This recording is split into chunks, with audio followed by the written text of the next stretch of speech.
Hello everyone, and welcome back to Mr. Sleepy Crime. I know many of you enjoy listening to these stories as you fall asleep. So before you drift off, I'd love for you to leave a comment letting me know where in the world you're tuning in from. And if you're enjoying the story, don't forget to like and subscribe, it really helps the channel grow. Before we begin, I want to acknowledge that this story involves real people and real tragedies. We tell these stories not for entertainment, but to remember the victims and perhaps help others recognize the warning signs that could prevent similar tragedies. For the best experience, feel free to lower the volume a little, just enough to let the story gently carry you off to sleep. Alright, please get comfortable, dim the lights, and let's dive into tonight's first story. In the heart of Oak Park, Michigan, just outside Detroit, there was a jewelry shop that sparkled a little brighter than the rest. Hutch's Jewelry wasn't just any ordinary store, it was the place where dreams took shape in gold and diamonds, where local celebrities and everyday people alike came to turn their aspirations into tangible beauty. Daniel Hutchinson, known to everyone simply as Hutch, was the kind of man who understood that jewelry wasn't just about precious metals and stones. To him, each piece told a story. Each custom pendant he crafted carried someone's hopes, their achievements, their love. At 47 years old, Hutch had built something remarkable, not just a business, but a reputation that stretched far beyond the boundaries of his small Michigan community. The year 2022 had been particularly good to Hutch. His custom work was in high demand, especially among Detroit's hip-hop community. Artists sought him out for his elaborate chains, his diamond-encrusted watches, and particularly for his specialty, the coveted Cartier sunglasses known on the street as buffs. These weren't just accessories, they were status symbols, and Hutch had become the go-to craftsman for those who wanted only the finest. But success, as Hutch would learn too late, sometimes casts shadows that grow longer and darker than anyone might expect. Hutch lived in Pleasant Ridge, a quiet suburb where tree-lined streets and well-maintained homes spoke of middle-class comfort and safety. He shared this life with his wife Marissa, and together they had built what appeared to be an ideal existence. Hutch would drive to work each morning in his GMC Yukon Denali, the kind of vehicle that spoke of prosperity earned through honest work and entrepreneurial spirit. The jewelry business had always been about trust. Customers would come to Hutch with their most precious possessions, asking him to reset stones, resize rings, or create entirely new pieces from family heirlooms. This trust extended beyond his customers to his professional relationships, including the one he had developed with his attorney, Marco Bispikis. Bispikis was more than just a lawyer to Hutch, he had become a confidant, someone who helped navigate the complexities of running a successful business. In the jewelry trade, having a good attorney wasn't just advisable, it was essential. Contracts needed to be reviewed, business deals required legal oversight, and as Hutch's wealth grew, estate planning became increasingly important. It was this trust, this fundamental belief in the goodness of those closest to him, that would ultimately lead to Hutch's downfall. As spring turned to summer in 2022, Hutch was riding high. His business was thriving, his reputation was solid, and he was even expanding his operations. In addition to Hutch's jewelry, he had recently purchased the Pay Benny pawn shop, just down the street from his main store. This acquisition represented more than just business growth, it was a sign of confidence in his future, an investment in the community he had served so faithfully. But while Hutch was focused on building his empire, his attorney Marco Bispikis was constructing something far more sinister. Unknown to Hutch, Bispikis had been methodically positioning himself to benefit from his client's success in ways that went far beyond legal fees. The scheme that Bispikis had devised was both audacious and chilling in its calculation. Using his position as Hutch's trusted legal advisor, Bispikis had allegedly manipulated legal documents, writing himself into Hutch's will and trust. This wasn't just a betrayal of professional ethics, it was the foundation of a murder plot that would soon unfold with shocking brutality. To understand the full scope of this betrayal, one must consider the nature of the attorney-client relationship. When someone places their trust in a lawyer, they're not just hiring legal expertise, they're opening their most private affairs to scrutiny and management. Wills, trusts, business arrangements, personal finances, all of these intimate details become part of the attorney's domain. Bispiekis had access to everything, and according to prosecutors, he used this access to orchestrate one of the most cold-blooded crimes in recent Detroit area history. The first person Bispiekis allegedly approached for help was Darnell Larry, a man who would later become a key witness in the case. The conversations between Bispiekis and Larry, as later revealed in court testimony, painted a picture of a lawyer so consumed by greed that he was willing to destroy lives to satisfy his ambitions. According to testimony, Bispiekis didn't just casually suggest the murder, he planned it with the thoroughness of a military operation. He allegedly provided specific instructions about how the killing should be carried out, down to the method and timing.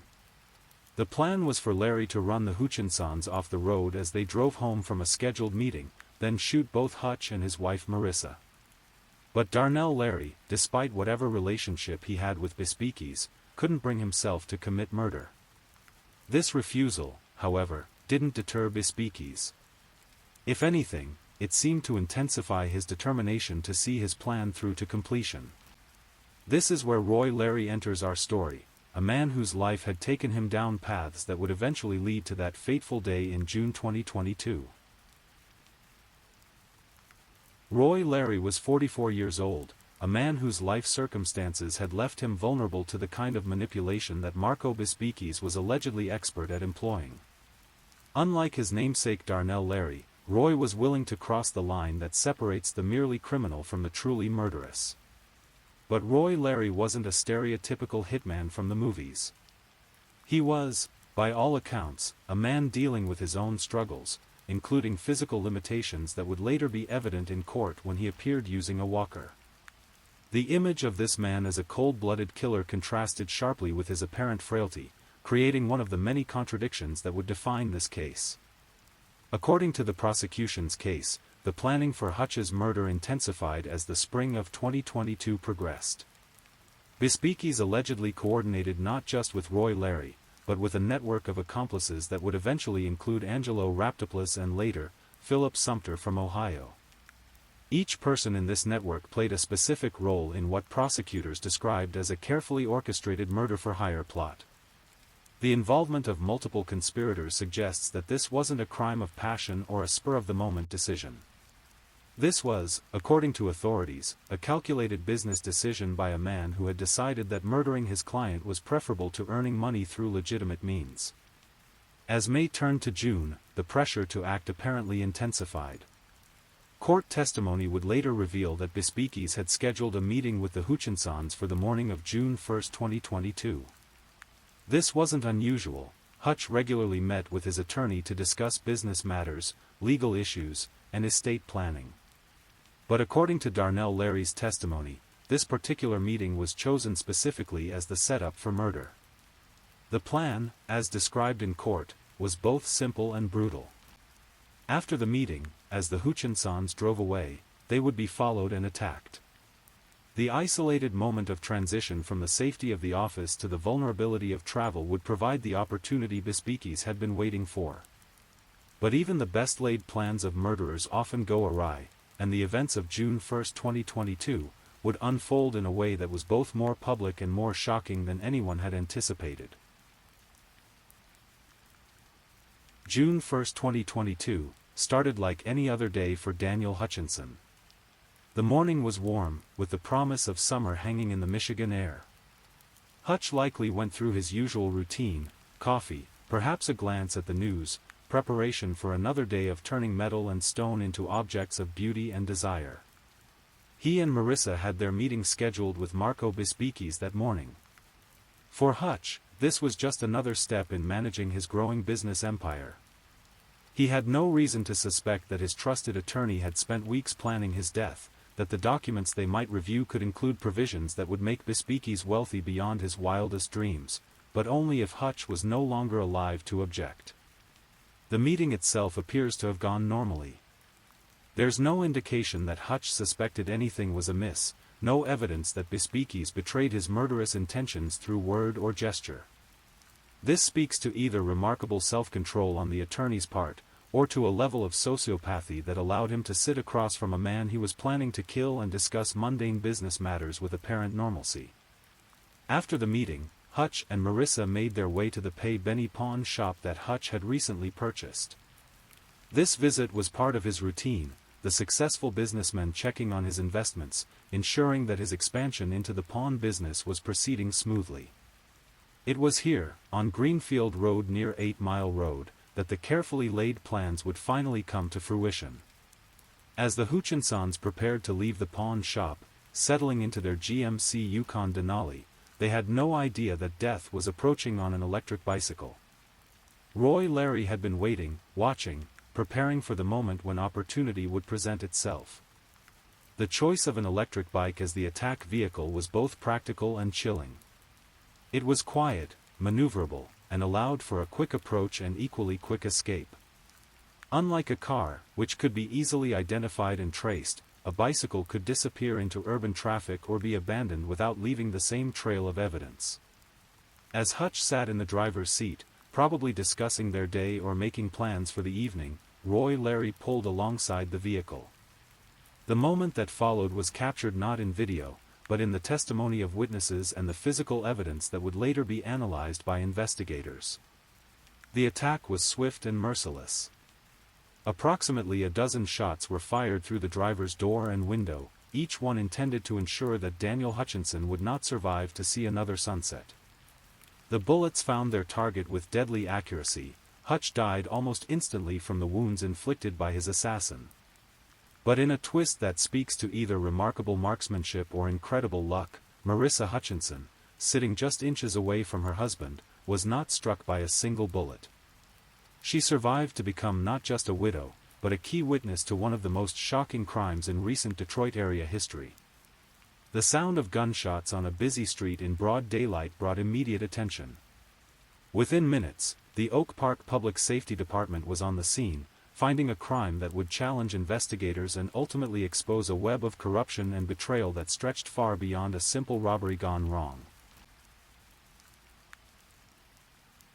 The initial response to Hutch's murder followed the familiar patterns of urban crime investigation. The scene was secured, witnesses were interviewed, and the physical evidence was carefully catalogued. But it quickly became apparent that this was not a random shooting, not a robbery attempt, and not a case of mistaken identity. The precision of the attack, the fact that Marissa had been spared, and the quick escape of the perpetrator all pointed to a professional hit. This realization transformed the investigation from a local murder case into something much more complex, a murder-for-hire plot that would eventually expose the corruption of a trusted professional and the vulnerability of even successful, well-protected individuals.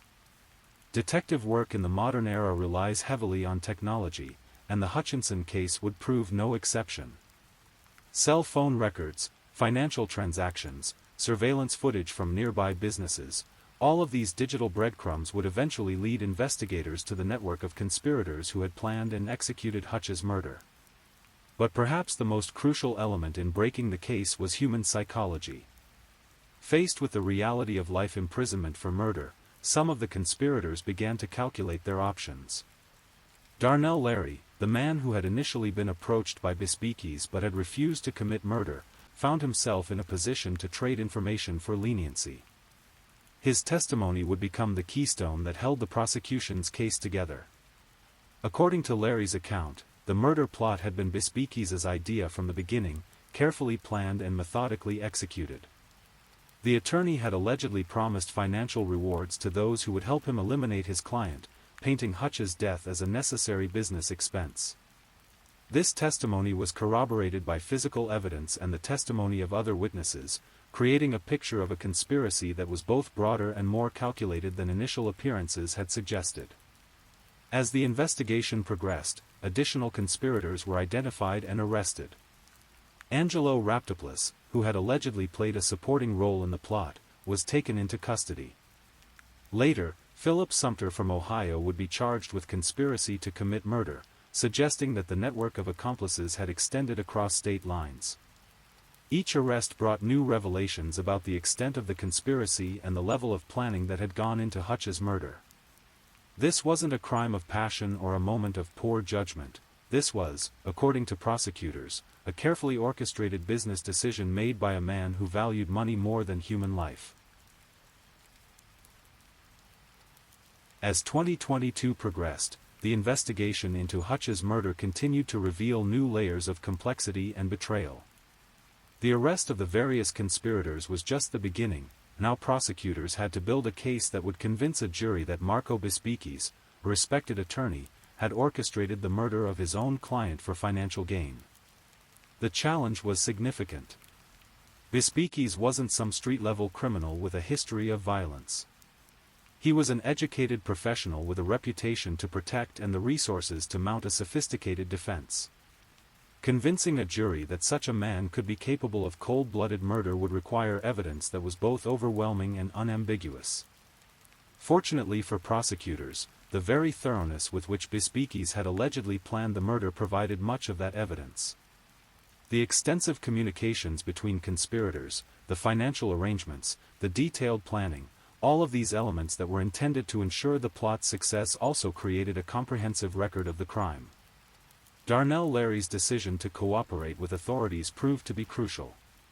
His testimony provided an insider's view of how the conspiracy had developed, how Bispicis had allegedly recruited accomplices, and how the murder had been planned and executed. This testimony, combined with physical evidence and financial records, created a compelling narrative of greed and betrayal. But the prosecution's case didn't rely solely on the testimony of admitted criminals. Marissa Hutchinson, despite the trauma of witnessing her husband's murder, was able to provide testimony about the couple's relationship with Bispicis and the trust they had placed in their attorney. Her account of the events leading up to the murder, and her survival of the attack itself, provided crucial context for understanding the crime. As the various defendants faced the reality of the evidence against them, plea negotiations began. Angelo Raptopoulos eventually pleaded guilty to related charges, as did Darnell Larry. These plea agreements served multiple purposes. They provided additional evidence against the remaining defendants while also ensuring that at least some of the conspirators would face meaningful punishment for their crimes. But Marco Bispicis and Roy Larry chose to fight the charges against them, setting the stage for a trial that would captivate the Detroit area and provide a stark reminder of how greed can corrupt even those who are entrusted with protecting others' interests. The path to trial was not smooth. As is often the case with complex criminal conspiracies, numerous legal challenges and procedural issues arose. Defense attorneys filed motions, prosecutors refined their case, and the court system worked through the careful process of ensuring that justice would be served fairly and thoroughly. During this period, additional evidence continued to emerge. The investigation, which had initially focused on the immediate conspirators, began to reveal the broader context of Bispicis' alleged fraud. The manipulation of Hutch's will and trust documents wasn't just a motive for murder, it was also evidence of ongoing criminal activity that had been occurring for months or possibly years before the actual killing. This revelation added another dimension to the case. Hutch hadn't just been murdered for money, he had been systematically betrayed by someone he trusted, someone who had used their professional position to exploit and ultimately destroy their client. The community impact of Hutch's murder extended far beyond his immediate family and friends. In the tight-knit world of Detroit area jewelry and pawn businesses, trust was everything. Customers needed to believe that they could safely bring valuable items to shops like Hutch's, and business owners needed to trust their professional advisors. The revelation that an attorney had allegedly murdered his client for financial gain sent shockwaves through both communities.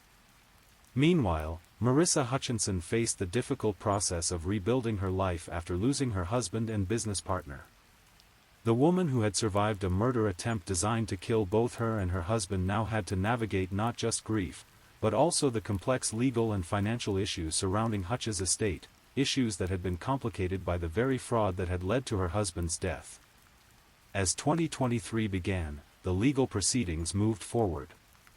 Preliminary examinations were held, during which prosecutors presented evidence and witnesses testified about the conspiracy.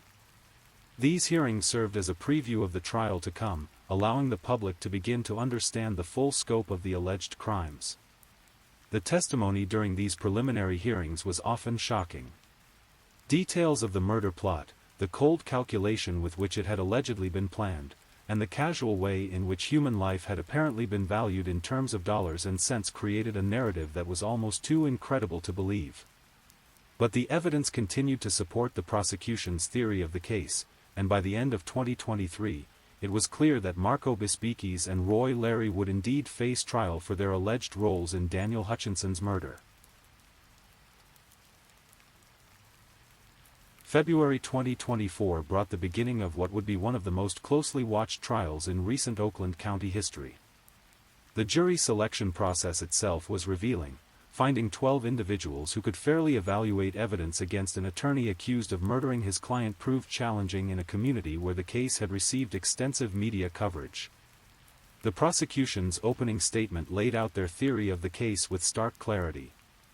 Marco Bispicis, they alleged, had systematically betrayed his client's trust, manipulated legal documents for his own benefit, and then ordered Hutch's murder when the fraud threatened to be discovered. Roy Larry, they contended, had been the willing instrument of this murder, carrying out the killing for financial compensation. The defense faced an enormous challenge. The evidence against their clients was extensive and detailed, supported by both physical evidence and witness testimony. Their strategy seemed to focus on challenging the credibility of cooperating witnesses and questioning the prosecution's ability to prove intent and coordination beyond a reasonable doubt. As the trial progressed, the full horror of Hutch's murder became apparent. Witness after witness testified about the planning that had gone into the crime, the cold calculation with which it had been executed, and the devastating impact on Hutch's family and community. Marissa Hutchinson's testimony was particularly compelling. The woman who had sat inches away from her husband as he was murdered provided a first-hand account of the attack and its aftermath. Her survival, which had initially seemed like a stroke of luck, now appeared to serve a larger purpose, ensuring that there would be a witness to speak for her husband and demand justice for his death. Darnell Larry's testimony provided the insider's perspective that prosecutors needed to prove their conspiracy case. His account of being approached by Bispicis, of being asked to commit murder, and of ultimately refusing to participate, painted a picture of a lawyer so consumed by greed that he was willing to recruit multiple accomplices in his quest to eliminate his client. The physical evidence supported these testimonies. Cell phone records showed communications between the conspirators at crucial times. Financial records revealed suspicious transactions.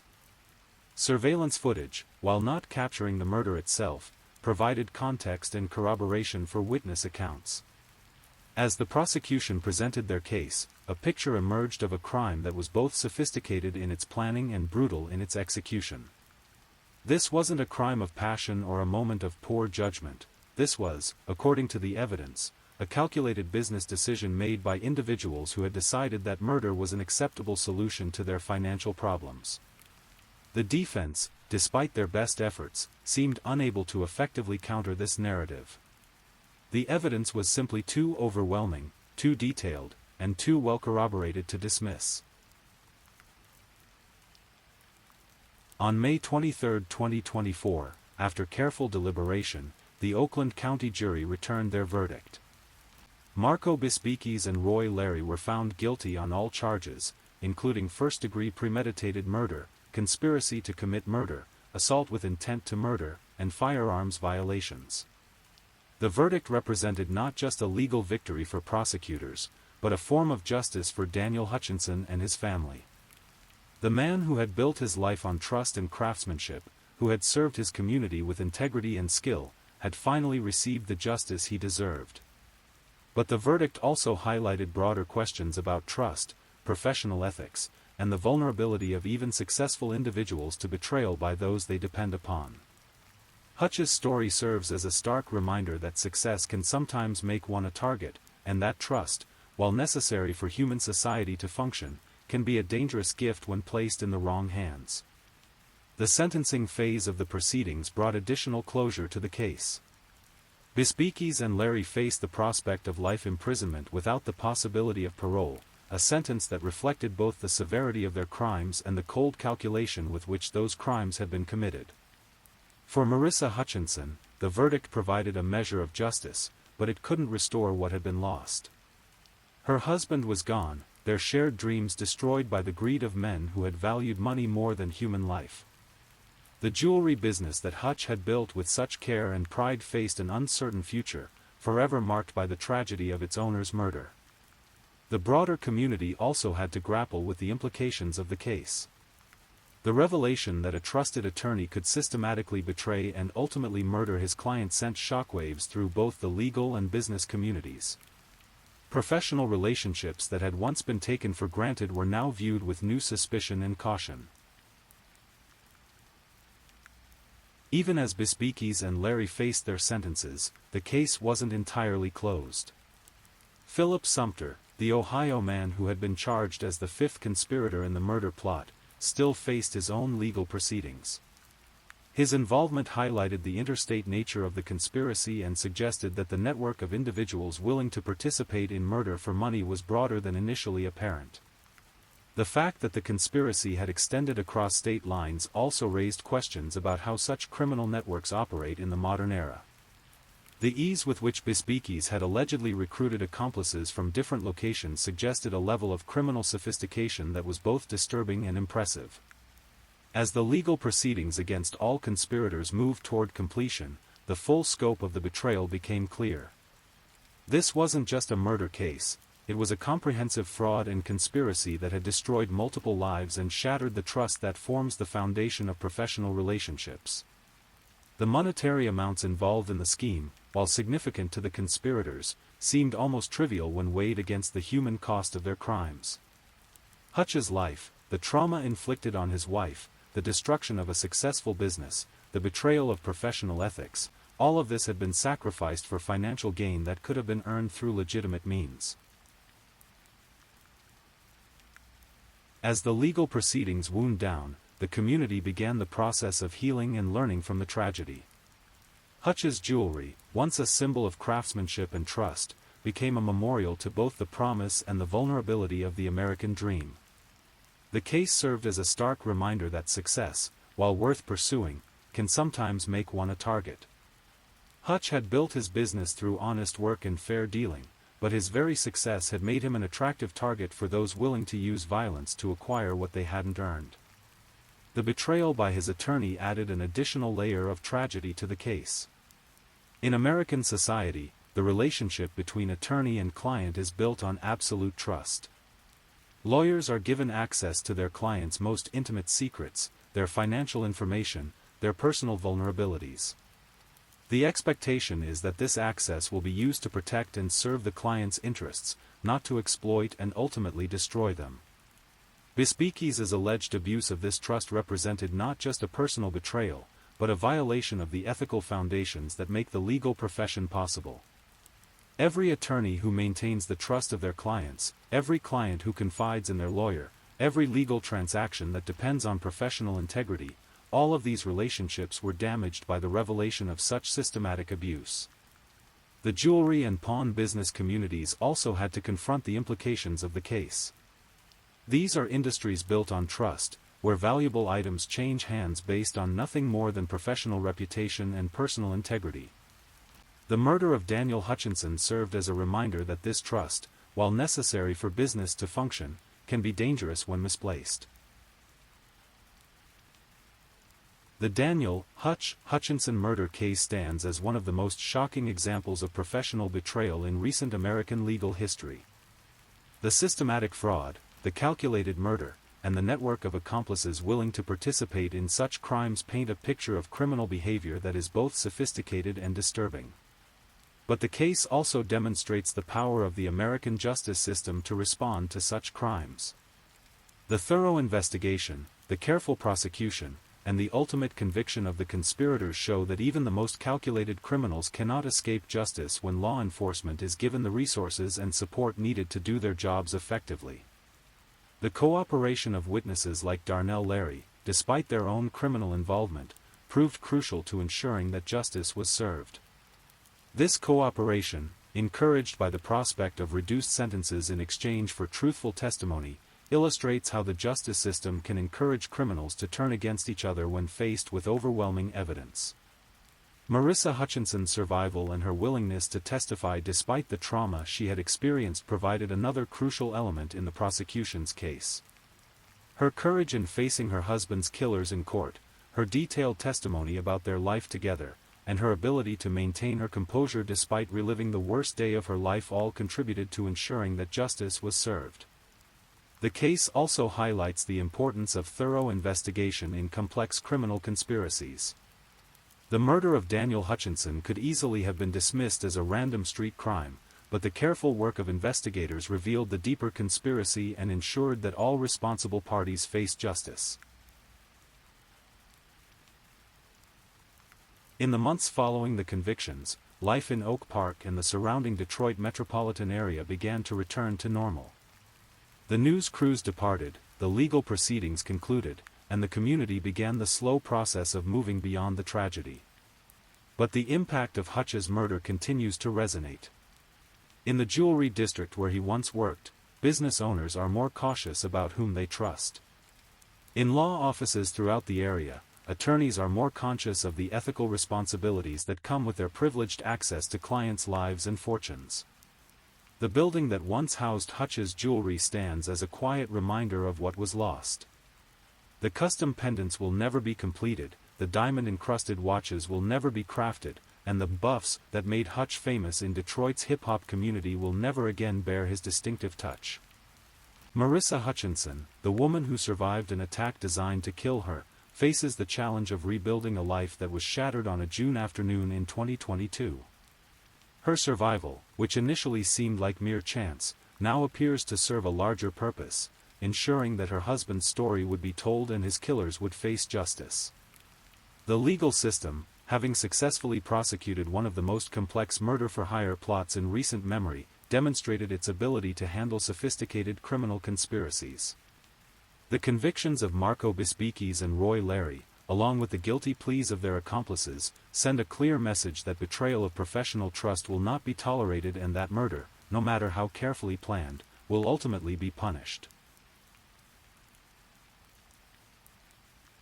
As this tale draws to a close, we're left to contemplate the simple tragedy at its heart. Daniel Hutchinson was a man who built beauty from precious metals and stones, who created objects that would outlast him and bring joy to others long after he was gone. His life was one of honest work, fair dealing, and trust in those around him. That trust, so essential to human society, became the weapon that destroyed him. The attorney he depended upon, the professional relationship he valued, the legal protections he thought would safeguard his family, all of these became tools in the hands of those who would ultimately take his life. The case reminds us that evil often wears a familiar face, that betrayal comes most often from those we trust most completely, and that greed can corrupt even those who seem beyond temptation. But it also reminds us that justice, while sometimes delayed, ultimately prevails when good people work together to ensure that truth emerges and accountability follows. In the end, Daniel Hutchinson's legacy is not just the beautiful jewelry he created or the successful business he built. His legacy is the demonstration that in America, no one is above the law, that victims will not be forgotten, and that justice, while never easy and never quick enough, will ultimately prevail. The quiet streets of Oak Park have returned to their peaceful rhythms. The jewelry district continues to sparkle and shine. But those who knew Hutch, who witnessed his murder, and who worked to bring his killers to justice will never forget the man whose trust was betrayed and whose life was cut short by those who valued money more than human dignity. Please, if you're new here, welcome to the channel, where we explore true crime stories in a calm and respectful way. I also want to take a moment to appreciate my amazing subscribers who've been rocking with me. Thank you so much for your continued support. If you're still awake and listening, drop a comment. Let me know where you're tuning in from and the current time in your corner of the world, or just say something to let me know you're still here. And if you haven't already, be sure to like this video and subscribe, so you don't miss our next true crime stories for sleep. Now, let's move on to our second story. Story 2. In the heart of Arkansas, where the Ozark Mountains rise like ancient sentinels against the sky, lies Devil's Den State Park.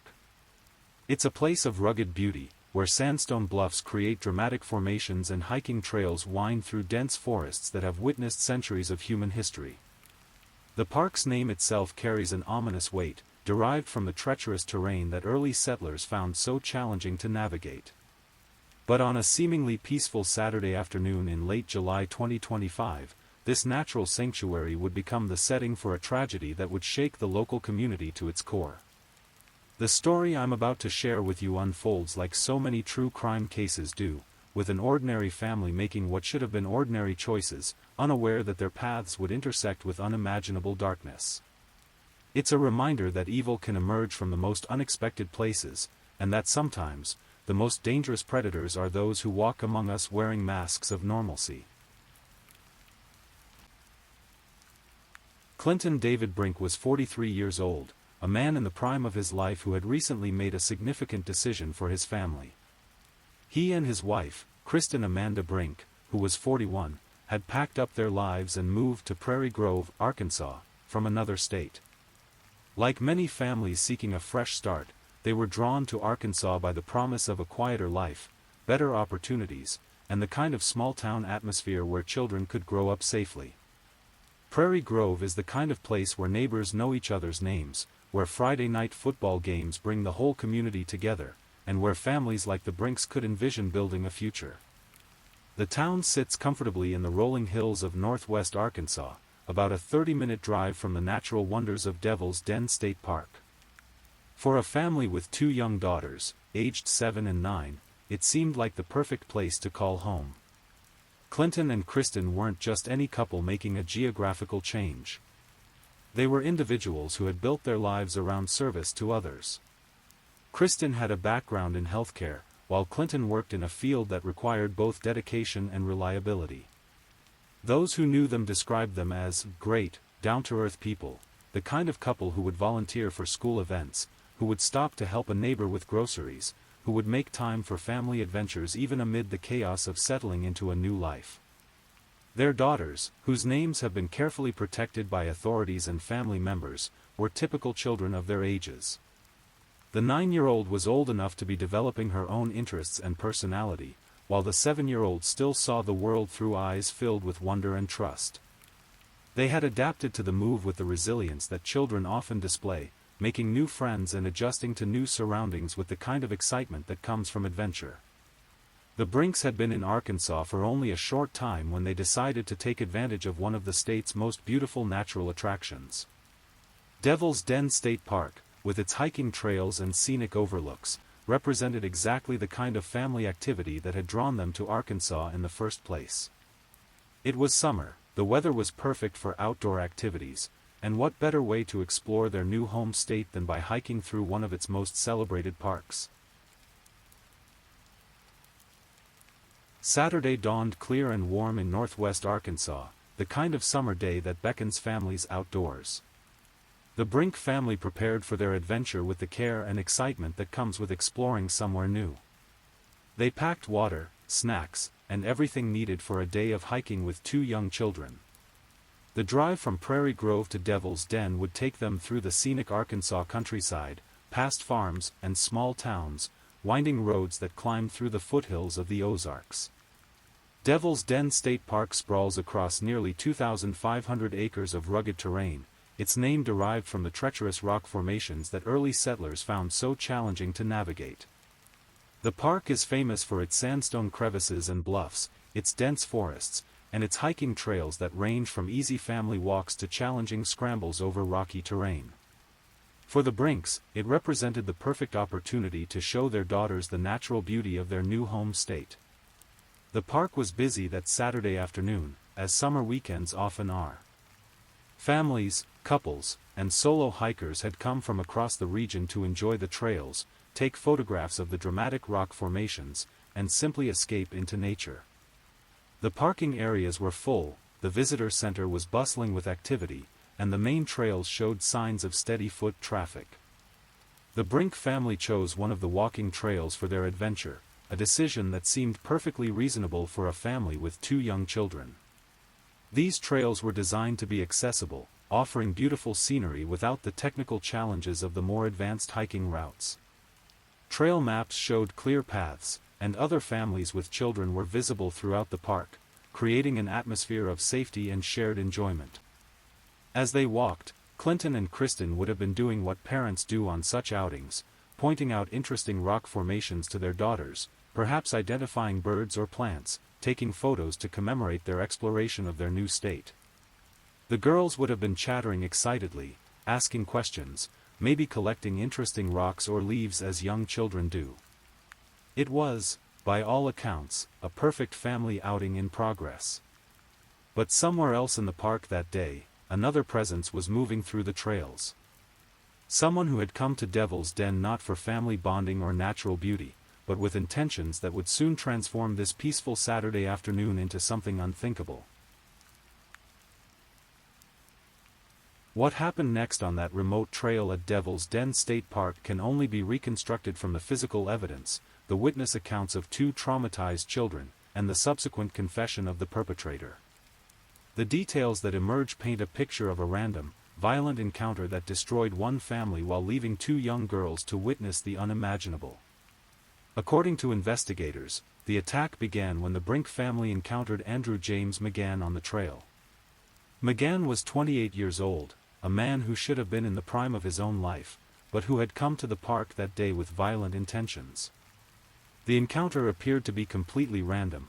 There was no indication that McGann had any prior connection to the Brink family or had targeted them specifically. The attack unfolded with swift brutality. Arkansas State Police would later reveal that Clinton was attacked first. As a husband and father, his instinct would have been to protect his family, to place himself between the attacker and his wife and daughters. Kristen, seeing her husband under attack, would have faced an impossible choice: flee with her children or stay to help the man she loved. True to the kind of person she was described as being, she chose to fight alongside her husband rather than abandon him. The weapon was a knife, and the attack was savage. Both Clinton and Kristen suffered multiple stab wounds in what investigators would later describe as a sustained and violent assault. But even as they fought for their lives, their primary concern remained the safety of their two daughters. In their final moments, both parents demonstrated the kind of heroism that often emerges in the darkest circumstances. They fought not just for their own survival, but to give their children a chance to escape. The 7- and 9-year-old girls, confronted with a scene that no child should ever witness, somehow managed to get away from the immediate area of the attack. Whether they were told to run by their parents, whether they fled instinctively, or whether the attacker allowed them to leave is not entirely clear from the available information. What is clear is that these two young children, having witnessed the brutal murder of both their parents, found themselves alone in an unfamiliar park, traumatized and in desperate need of help. Arkansas State Police would later note that the suspect likely sustained an injury while attacking the couple. This detail suggests that Clinton and Kristen did not go down without a fight, that even in the face of overwhelming violence, they battled for their lives and the safety of their children. It's a testament to their courage and their love for their family that they continued to resist even when the situation became hopeless. The attack was over quickly, but its aftermath would ripple through multiple communities and change countless lives forever. The first indication that something terrible had happened at Devil's Den State Park came from the two young survivors themselves. The Brink daughters, ages 7 and 9, somehow made their way to safety and were able to communicate to other park visitors that something had happened to their parents on the trail. Major Stacy Rhodes of the Arkansas State Police would later commend these young girls for their bravery in helping authorities understand what had occurred. At approximately 2:40 in the afternoon, Arkansas State Police received the call that would launch one of the most intensive manhunts in recent Arkansas history. The initial report was of a double homicide at Devil's Den State Park, but the full scope of what had happened was not immediately clear. What was clear was that two people were dead, two young children were traumatized witnesses, and a dangerous individual was potentially still at large in the park. First responders arrived to find a scene that veteran law enforcement officers would later describe as particularly disturbing.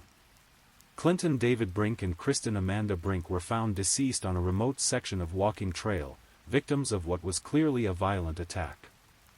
The location was isolated enough that the attack could occur without immediate intervention, but accessible enough that the perpetrator could approach and escape without being trapped. The immediate priority was the safety of the 2 young girls and the hundreds of other park visitors who were still in the area. Park officials began evacuating sections of Devil's Den while law enforcement started securing the crime scene. The girls were taken into protective custody and would soon be placed in the care of family members, but the trauma they had experienced would require years of support and healing. As word of the murders spread, the small community of Prairie Grove and the broader northwest Arkansas region reacted with shock and disbelief. This was the kind of random violence that people moved to small towns to escape. The Brinks had come to Arkansas seeking safety and a better life for their family, only to encounter the very kind of danger they thought they were leaving behind. Arkansas State Police immediately recognized that they were dealing with a particularly dangerous situation. This was not a domestic violence incident or a dispute that had escalated. This appeared to be a random attack by someone willing to kill strangers in broad daylight in a public place. Such individuals pose an extreme risk to public safety, and the urgency of apprehending the perpetrator could not be overstated. The investigation began immediately, with crime scene technicians processing evidence while other officers started canvassing the park for witnesses. The challenge was enormous. Devil's Den State Park covers thousands of acres, has multiple access points, and on a busy Saturday afternoon would have hosted hundreds of potential witnesses, most of whom would have left before learning about the murders. The Arkansas State Police Criminal Investigation Division took charge of what would become one of their most high-profile cases of 2025. The crime scene at Devil's Den presented both challenges and opportunities for investigators. On one hand, the remote location meant there were fewer potential witnesses and more opportunities for evidence to be contaminated or lost. On the other hand, the limited access to the trail area meant that any physical evidence left by the perpetrator would be more easily distinguished from the general foot traffic in the park. Crime scene technicians began the painstaking process of documenting everything. Photography, measurements, evidence collection, every detail had to be preserved because this was clearly going to be a case that would eventually go to trial. The nature of the wounds, the position of the bodies, the presence of any defensive wounds, the pattern of blood spatter, all of these details would help investigators reconstruct exactly what had happened on that trail. One of the most crucial pieces of evidence would prove to be DNA. In violent crimes like this, it's common for perpetrators to leave biological evidence at the scene, either through blood, saliva, or other bodily fluids. Arkansas State Police crime scene technicians carefully collected samples from the scene, knowing that DNA analysis could potentially identify the killer if he was already in the system, or could definitively link him to the crime once a suspect was apprehended. The investigation team also had to interview the most important witnesses, the 2 young Brink daughters. This is one of the most challenging aspects of any case involving child witnesses, particularly when those children have been traumatized by witnessing violence against their parents. Specialized interviewers trained in working with children were brought in to try to gather information without further traumatizing the girls. What the children were able to tell investigators would prove crucial to the case. While their accounts were naturally limited by their age and the traumatic nature of what they had experienced, they were able to provide information about the attack and the attacker that would help guide the investigation. The fact that they had seen their parents' killer meant they might be able to provide a description, but it also meant they would forever live with the memory of that encounter. Arkansas State Police also began the process of notifying the Brink family about the murders. Clinton and Kristen's relatives, who had been supportive of the family's move to Arkansas, suddenly found themselves dealing with an unthinkable tragedy. Not only had they lost 2 beloved family members, but they also had 2 young children who would need immediate care and long-term support to deal with the trauma of what they had witnessed. The investigation quickly expanded beyond the immediate crime scene. Detectives began looking into the backgrounds of both victims, not because they suspected any connection to their killer, but because understanding their movements and contacts could potentially lead to identifying the perpetrator. They also started the process of reviewing park security cameras, checking registration records, and interviewing park staff and other visitors who had been in the area on Saturday. By Sunday morning, July 27, Arkansas State Police had determined that they were dealing with a particularly dangerous individual who remained at large. The random nature of the attack, combined with the level of violence displayed, suggested someone who posed an ongoing threat to public safety. A manhunt was officially launched, with resources being drawn from multiple law enforcement agencies across Arkansas and potentially neighboring states. The first step was to establish a description of the suspect. Using information gathered from the crime scene and witness accounts, including the descriptions provided by the Brink children, investigators were able to create a composite sketch of the individual they were seeking. Arkansas State Police released this composite to the public along with a warning that the suspect should be considered extremely dangerous and should not be approached if spotted. The investigation team also revealed a crucial detail that would help in the manhunt: the suspect had likely sustained an injury during the attack on the Brinks. This was significant because it meant the perpetrator might seek medical attention, might have visible wounds that could be noticed by others, and might leave a trail of physical evidence that could be followed. Law enforcement agencies began monitoring hospitals, urgent care centers, and other medical facilities for anyone seeking treatment for injuries consistent with having been in a violent altercation. Media attention on the case was intense from the beginning. The brutal murder of a young family on a hiking trail struck at fundamental assumptions about safety and security that people hold dear. Local news stations provided continuous coverage, while national media began picking up the story.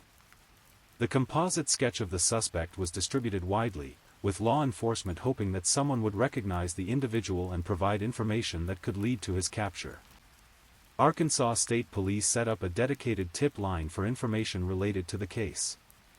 Within hours, they were receiving dozens of calls from concerned citizens who thought they might have seen the suspect or who had other information that might be relevant to the investigation. Each tip had to be carefully evaluated and followed up on, adding to the complexity of an already challenging investigation. The park itself remained closed to the public while the investigation continued. This was both a practical necessity: investigators needed continued access to the crime scene, and a safety precaution. Until the killer was apprehended, there was no way to guarantee that he wouldn't return to the area or that other park visitors wouldn't be at risk. As Monday turned into Tuesday and then Wednesday, the pressure on investigators continued to mount. Every day that passed was another day that a dangerous killer remained free, potentially planning another attack. The Brink family was grieving while trying to care for two traumatized children. The community was on edge, afraid to use the parks and trails that had previously been sources of recreation and peace. But investigators were making progress, even if it wasn't immediately visible to the public. DNA evidence was being processed, witness statements were being analyzed, and the net was slowly beginning to close around the perpetrator. The break in the case came from the intersection of old-fashioned police work and modern forensic science. Arkansas State Police had collected DNA evidence from the crime scene, and their forensic laboratory was working around the clock to process and analyze these samples. Meanwhile, investigators were following up on tips, conducting interviews, and building a comprehensive picture of everyone who had been in or around Devil's Den State Park on the day of the murders. On Wednesday, July 30th, 4 days after the murders, investigators received the news they had been waiting for: the DNA evidence had produced a match. The biological evidence collected from the crime scene matched the DNA profile of Andrew James McGann, a 28-year-old man from Springdale, Arkansas. This was the breakthrough that transformed the investigation from a manhunt for an unknown assailant to a targeted effort to locate and arrest a specific individual. Andrew James McGann was not a complete unknown to law enforcement, but neither was he someone with an extensive criminal history that would have made him an obvious suspect. He had been living in Springdale, which is located about an hour's drive from Devil's Den State Park, close enough to have easily accessed the park on Saturday, but far enough away that he wouldn't have been an obvious local suspect. What made McGann's identification particularly shocking was his profession: he was a teacher.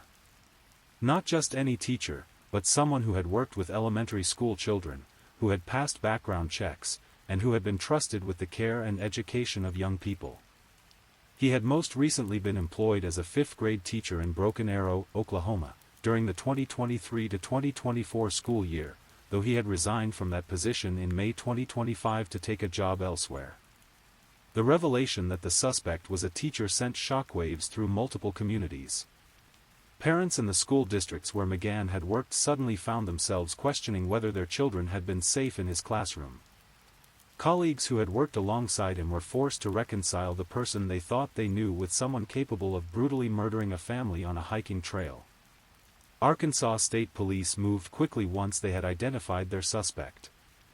They located McGann at a business in Springdale and arrested him at 4:57 p.m. on Wednesday, July 30th.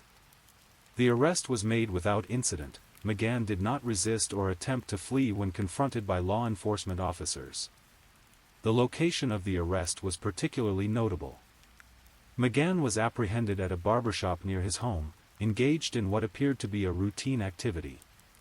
This suggested that he had not been hiding or attempting to flee the area after the murders, but had instead been going about his normal daily routine as if nothing had happened. This kind of behavior is sometimes seen in individuals who commit violent crimes but then attempt to maintain the appearance of normalcy afterward. Upon his arrest, McGann was charged with 2 counts of capital murder in connection with the deaths of Clinton and Kristen Brink. Capital murder charges in Arkansas carry the possibility of the death penalty, reflecting the serious nature of the crimes and the aggravating circumstances surrounding them. What happened next in the investigation would provide answers to some questions while raising disturbing new ones about the nature of random violence. Following his arrest, Andrew James McGann was taken into custody and advised of his rights. During subsequent questioning by Arkansas State Police investigators, McGann made a decision that would seal his fate. He confessed to the murders. According to law enforcement sources, McGann admitted to killing both Clinton and Kristen Brink during the attack at Devil's Den State Park. The confession provided investigators with details about the crime that only the perpetrator would know, confirming that they had arrested the right person and eliminating any doubt about his involvement in the murders. The confession was significant not only because it established McGann's guilt, but also because it provided insight into what had motivated the attack. According to investigators, this appeared to be a completely random crime. McGann had no prior connection to the Brink family and had not targeted them specifically. This revelation was both reassuring and terrifying. Reassuring because it meant there wasn't an ongoing threat to other specific individuals who might have had connections to the Brinks. Terrifying because it confirmed that this was the kind of random violence that anyone could fall victim to. The randomness of the crime made it particularly difficult for the community to process. When violence occurs between people who know each other, domestic disputes, business conflicts, personal vendettas, there's at least some logic to the crime, even if that logic is twisted or unacceptable. But when someone simply decides to attack strangers for no apparent reason, it challenges fundamental assumptions about safety and predictability in society. McGann's confession also provided details about the attack itself that helped investigators understand exactly what had happened on that trail. The information confirmed that Clinton had been attacked first, and that Kristen had tried to help her husband rather than fleeing with her children. This detail reinforced the family's description of the Brinks as people who would put others before themselves, even in the face of mortal danger. The confession raised questions about McGann's mental state and what might have motivated someone with no apparent history of violence to commit such brutal crimes. As more information about his background emerged, investigators and the public began trying to understand how someone who had been trusted to work with children, who had passed background checks, and who had no significant criminal history could be capable of such violence. These questions would become even more complex as details about McGann's recent employment history came to light. He had been a teacher as recently as the spring of 2025, working with 5th-grade students in Oklahoma. He had resigned from that position in May to take another job, but what had happened in the intervening months that might have led to the events at Devil's Den remained unclear. As investigators delved deeper into Andrew James McGann's background, a picture emerged of someone who had successfully maintained a facade of normalcy while apparently harboring violent tendencies. McGann was 28 years old, born and raised in the region, and had pursued a career in education that should have been both stable and rewarding. His most recent position had been as a fifth-grade teacher in the Broken Arrow Public School District in Oklahoma during the 2023 to 2024 school year. Broken Arrow is a suburban community near Tulsa, known for its excellent schools and family-friendly atmosphere. The fact that McGann had been employed there, working with children aged 10 and 11, made his later crimes even more disturbing to contemplate. According to school district officials, McGann had passed all required background checks when he was hired. These checks are typically comprehensive for educational positions, including criminal history searches, reference checks, and sometimes psychological evaluations. The fact that he had cleared these screening processes raised troubling questions about whether there were warning signs that had been missed or whether his violent tendencies had developed more recently. McGann had resigned from his teaching position in Broken Arrow in May 2025, reportedly to take another job. The details of what happened between his resignation in May and the murders in July remained unclear, but this 2-month period would become a focus of investigation as authorities tried to understand what might have triggered his violent behavior. The revelation about McGann's teaching background sent shockwaves through multiple communities. In Broken Arrow, parents who had entrusted their children to his care were forced to confront the disturbing reality that their children had been in close contact with someone capable of extreme violence. School officials had to reassure parents while conducting their own internal review of their hiring and oversight processes. But Broken Arrow was not the only school district affected by the revelations. Further investigation revealed that McGann had held teaching positions in multiple school districts across 3 different states during his career. Each of these districts would now have to grapple with questions about their own screening processes and whether there had been any warning signs they had missed. The fact that McGann had been able to maintain employment as a teacher while apparently harboring violent tendencies raised broader questions about background check processes and the detection of individuals who might pose risks to public safety. Teaching is a profession that requires close contact with vulnerable populations, children, and the screening processes are supposed to be rigorous enough to prevent potentially dangerous individuals from being hired. McGann's arrest also revealed that he had been living in Springdale, Arkansas, at the time of the murders. Springdale is located in northwest Arkansas, about an hour's drive from Devil's Den State Park. This meant he was familiar with the area and could have easily visited the park on previous occasions to plan or scout potential locations for an attack. The murders at Devil's Den State Park sent shockwaves through multiple communities, each affected in different ways by the tragedy.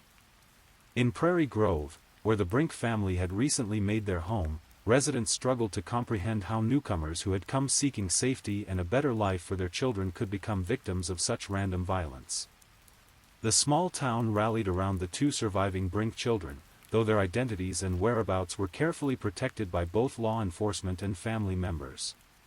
Community members organized fundraisers, offered support services, and struggled with their own sense of vulnerability in the face of such senseless violence. Prairie Grove had been the kind of place where parents felt safe letting their children ride bikes around the neighborhood or walk to school alone. The Brink murders forced residents to confront the reality that no place is completely safe from random violence. At Devil's Den State Park itself, the impact was immediate and profound. The park, which had been a source of pride and recreation for the region, became associated with tragedy and danger. Visitor numbers dropped dramatically in the weeks following the murders, as families who had regularly enjoyed the trails and rock formations found themselves afraid to return. Park officials worked to reassure the public about safety measures, but the psychological impact of the murders would take much longer to overcome than any physical security improvements. The broader Arkansas community was also deeply affected. Devil's Den State Park is one of Arkansas's premier natural attractions, drawing visitors from across the region and beyond. The murders threaten not only the park's reputation but also Arkansas's image as a safe destination for outdoor recreation and family activities. Tourism officials worried about the long-term impact on visitor numbers and the state's outdoor recreation industry. In the education community, the impact was particularly complex. McGann's background as a teacher forced school administrators, teachers, and parents to confront uncomfortable questions about safety and screening in educational environments. While there was no evidence that McGann had ever harmed students in his classrooms, the revelation that someone capable of such violence had been working with children was deeply disturbing. The Broken Arrow School District, where McGann had most recently taught, faced particular scrutiny. District officials had to balance transparency with privacy concerns, providing enough information to reassure parents while protecting the ongoing investigation. They also had to review their own hiring and oversight processes to determine whether there were any improvements that could be made to prevent similar situations in the future. Parents whose children had been in McGann's classes faced a particularly difficult situation. While there was no indication that McGann had ever harmed or threatened students, parents struggled with the knowledge that their children had been in close contact with someone capable of extreme violence. Some children would need counseling to process the news about their former teacher, particularly those who had formed positive relationships with him during the school year. The case also sparked broader discussions about mental health, violence prevention, and the warning signs that might indicate when someone is at risk of committing violent crimes. Mental health professionals pointed out that the vast majority of people with mental health issues are not violent, but that there are sometimes warning signs when someone is moving toward dangerous behavior. Following McGann's arrest and confession, the legal process began moving forward with the kind of deliberate pace that characterizes capital murder cases. McGann was formally charged with 2 counts of capital murder, charges that carry the possibility of the death penalty under Arkansas law. The capital murder charges reflected both the multiple victims and the aggravated circumstances surrounding the crimes. McGann's first court appearance was scheduled for Friday, August 1, 2025. He was being held without bond in the Washington County Jail, a security measure that reflected both the serious nature of the charges and the potential danger he might pose if released. The decision to hold him without bond was not controversial. Given the random nature of the murders and the confession to the crimes, there was little question that McGann posed an ongoing risk to public safety. The legal proceedings would be complex and potentially lengthy. Capital murder cases require extensive preparation by both the prosecution and defense teams. For the prosecution, this means building a comprehensive case that not only proves guilt beyond a reasonable doubt but also establishes the aggravating factors that would justify seeking the death penalty. For the defense, it means exploring every possible avenue for defending their client, including potential mental health defenses or mitigating factors that might argue against the death penalty. The confession that McGann had provided to investigators would be a crucial piece of evidence, but defense attorneys would likely scrutinize the circumstances under which it was obtained. They would need to ensure that McGann had been properly advised of his rights, that the confession was voluntary, and that proper procedures had been followed during the interrogation process. The case would also involve extensive forensic evidence. The DNA match that had led to McGann's identification would need to be presented in court, with expert testimony about the collection and analysis of the biological evidence. Crime scene reconstruction, autopsy results, and other physical evidence would all play roles in establishing exactly what had happened on that trail at Devil's Den. One of the most challenging aspects of the legal proceedings would be the potential involvement of the 2 young Brink children as witnesses. While their testimony could be crucial to the prosecution's case, the court system would need to balance the need for their testimony with the imperative to protect them from further trauma. Special procedures might be needed to allow them to testify without being re-traumatized by the process. The decision about whether to seek the death penalty would ultimately rest with the prosecuting attorney, in consultation with the victims' families and other stakeholders. Arkansas is a state that retains capital punishment, and the circumstances of the Brink murders, the random nature of the attacks, the multiple victims, the presence of child witnesses, could potentially justify seeking the ultimate penalty. As the legal process moved forward, the communities affected by the Devil's Den murders began the long and difficult process of healing. For the 2 young Brink children, this healing would be a lifelong journey. Having witnessed the brutal murder of both their parents, these children would need extensive psychological support to process their trauma and find ways to move forward with their lives. The children were placed in the care of family members who were suddenly faced with the enormous responsibility of raising 2 deeply traumatized young people. These family members had to deal with their own grief over the loss of Clinton and Kristen while simultaneously providing stability and support for children who had experienced unimaginable trauma. The community response included fundraising efforts to help support the children's long-term needs, including education, counseling, and other services that would be required for years to come. Mental health professionals emphasized that children who witness violence, particularly violence against their parents, often struggle with a range of issues including post-traumatic stress disorder, survivor's guilt, depression, and anxiety. The healing process would likely involve years of therapy and support, with the goal of helping the children process their trauma in healthy ways and eventually build fulfilling lives despite the tragedy they had experienced. The broader community also needed to heal from the impact of the murders.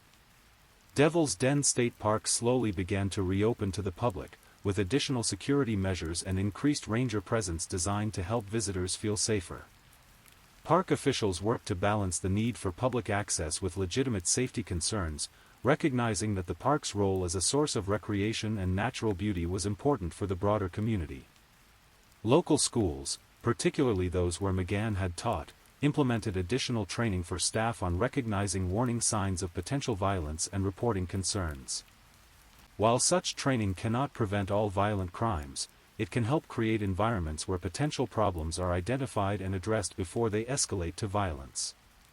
The case also prompted broader discussions about violence prevention and public safety. Law enforcement agencies reviewed their procedures for handling tips and managing manhunts, looking for lessons that could be applied to future cases. Mental health advocates emphasized the importance of accessible mental health services and reducing the stigma associated with seeking help for psychological problems. Faith communities throughout the region organized prayer services and support groups for those affected by the tragedy. These gatherings provided opportunities for people to come together, share their fears and grief, and find comfort in community support. While nothing could undo the tragedy that had occurred, these collective responses helped demonstrate that communities can come together in the face of evil and work to prevent similar tragedies in the future. Even after McGann's arrest and confession, many questions about the Devil's Den murders remained unanswered. Perhaps the most fundamental question was why, what had motivated someone with no apparent history of violence to commit such brutal crimes against strangers? McGann's confession had established what had happened, but it provided little insight into the motivations behind his actions. Mental health experts cautioned against attempting to diagnose McGann from a distance, but the case raised important questions about the relationship between mental illness and violence.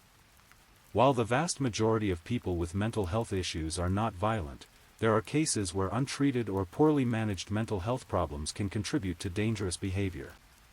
Whether McGann had been struggling with undiagnosed mental health issues, or whether other factors had contributed to his violent actions, remained unclear. The timing of the crimes was another puzzle. McGann had been employed as a teacher as recently as May 2025, suggesting that he had been functioning normally in professional settings just months before the murders. What had happened in the intervening weeks that might have triggered his violent behavior? Had there been warning signs that had been missed, or had his violent tendencies developed suddenly? The random nature of the crimes also raised disturbing questions about public safety and violence prevention. If McGann had simply decided to attack strangers at a state park, how could such crimes be prevented in the future? Enhanced security at parks and recreational areas could help, but it would be impossible to eliminate all risk without fundamentally changing the nature of these public spaces. The case also highlighted the limitations of background check systems. McGann had passed the screening processes required for his teaching positions, yet he had obviously been capable of extreme violence. This raised questions about whether current screening procedures are adequate, or whether there are improvements that could be made to better identify potentially dangerous individuals. For the families and communities affected by the murders, some of these questions might never have satisfactory answers. The randomness of the violence meant that there might not be a logical explanation that could provide closure or understanding. I'm just putting it out there. If you're still awake and listening, drop a comment. Let me know where you're tuning in from, the time in your part of the world, or just say something to let me know you're still with me. And of course, if you haven't already, like this video and subscribe so you don't miss the next true crime story for sleep. Now, let's move on to our third story.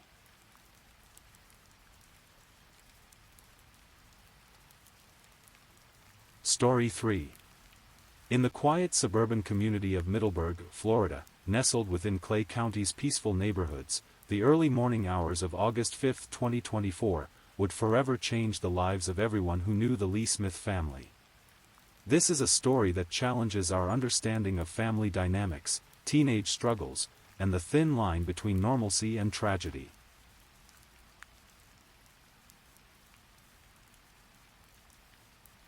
Middleburg is the kind of place where neighbors know each other by name, where children ride their bikes safely through tree-lined streets, and where families gather for weekend barbecues.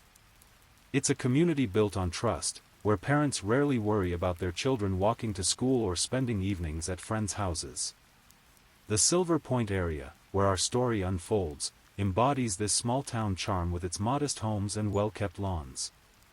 David Lee, 44 years old, and Brandy Smith, 45, had built what appeared to be a solid life in this community. David was known as a hard-working man who took pride in providing for his family. Brandy, a devoted mother, was the kind of woman who always had time for her son's friends and activities. Together, they had created a home that many in the neighborhood viewed as stable and loving. Their son, Trevor Lee, was 14 years old, attending Lakeside Junior High School. To his friends, teachers, and neighbors, Trevor appeared to be a typical teenager navigating the complexities of adolescence. He had close friendships, particularly with his best friend Kyrie Beeman, who would later describe the Lee Smith household as his second family.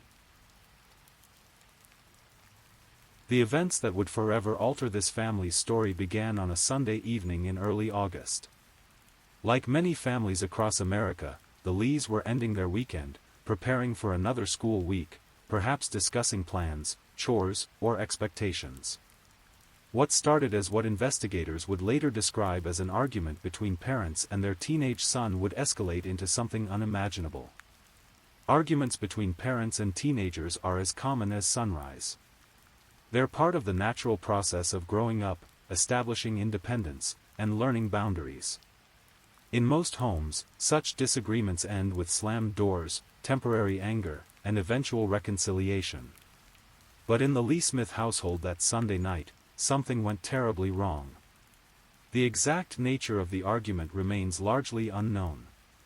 Sheriff Michelle Cook of the Clay County Sheriff's Office would later reveal that their preliminary investigation suggested the shooting stemmed from this disagreement, but the specific details that led to such a catastrophic outcome remain sealed in police reports and perhaps locked forever in the mind of a 14-year-old boy.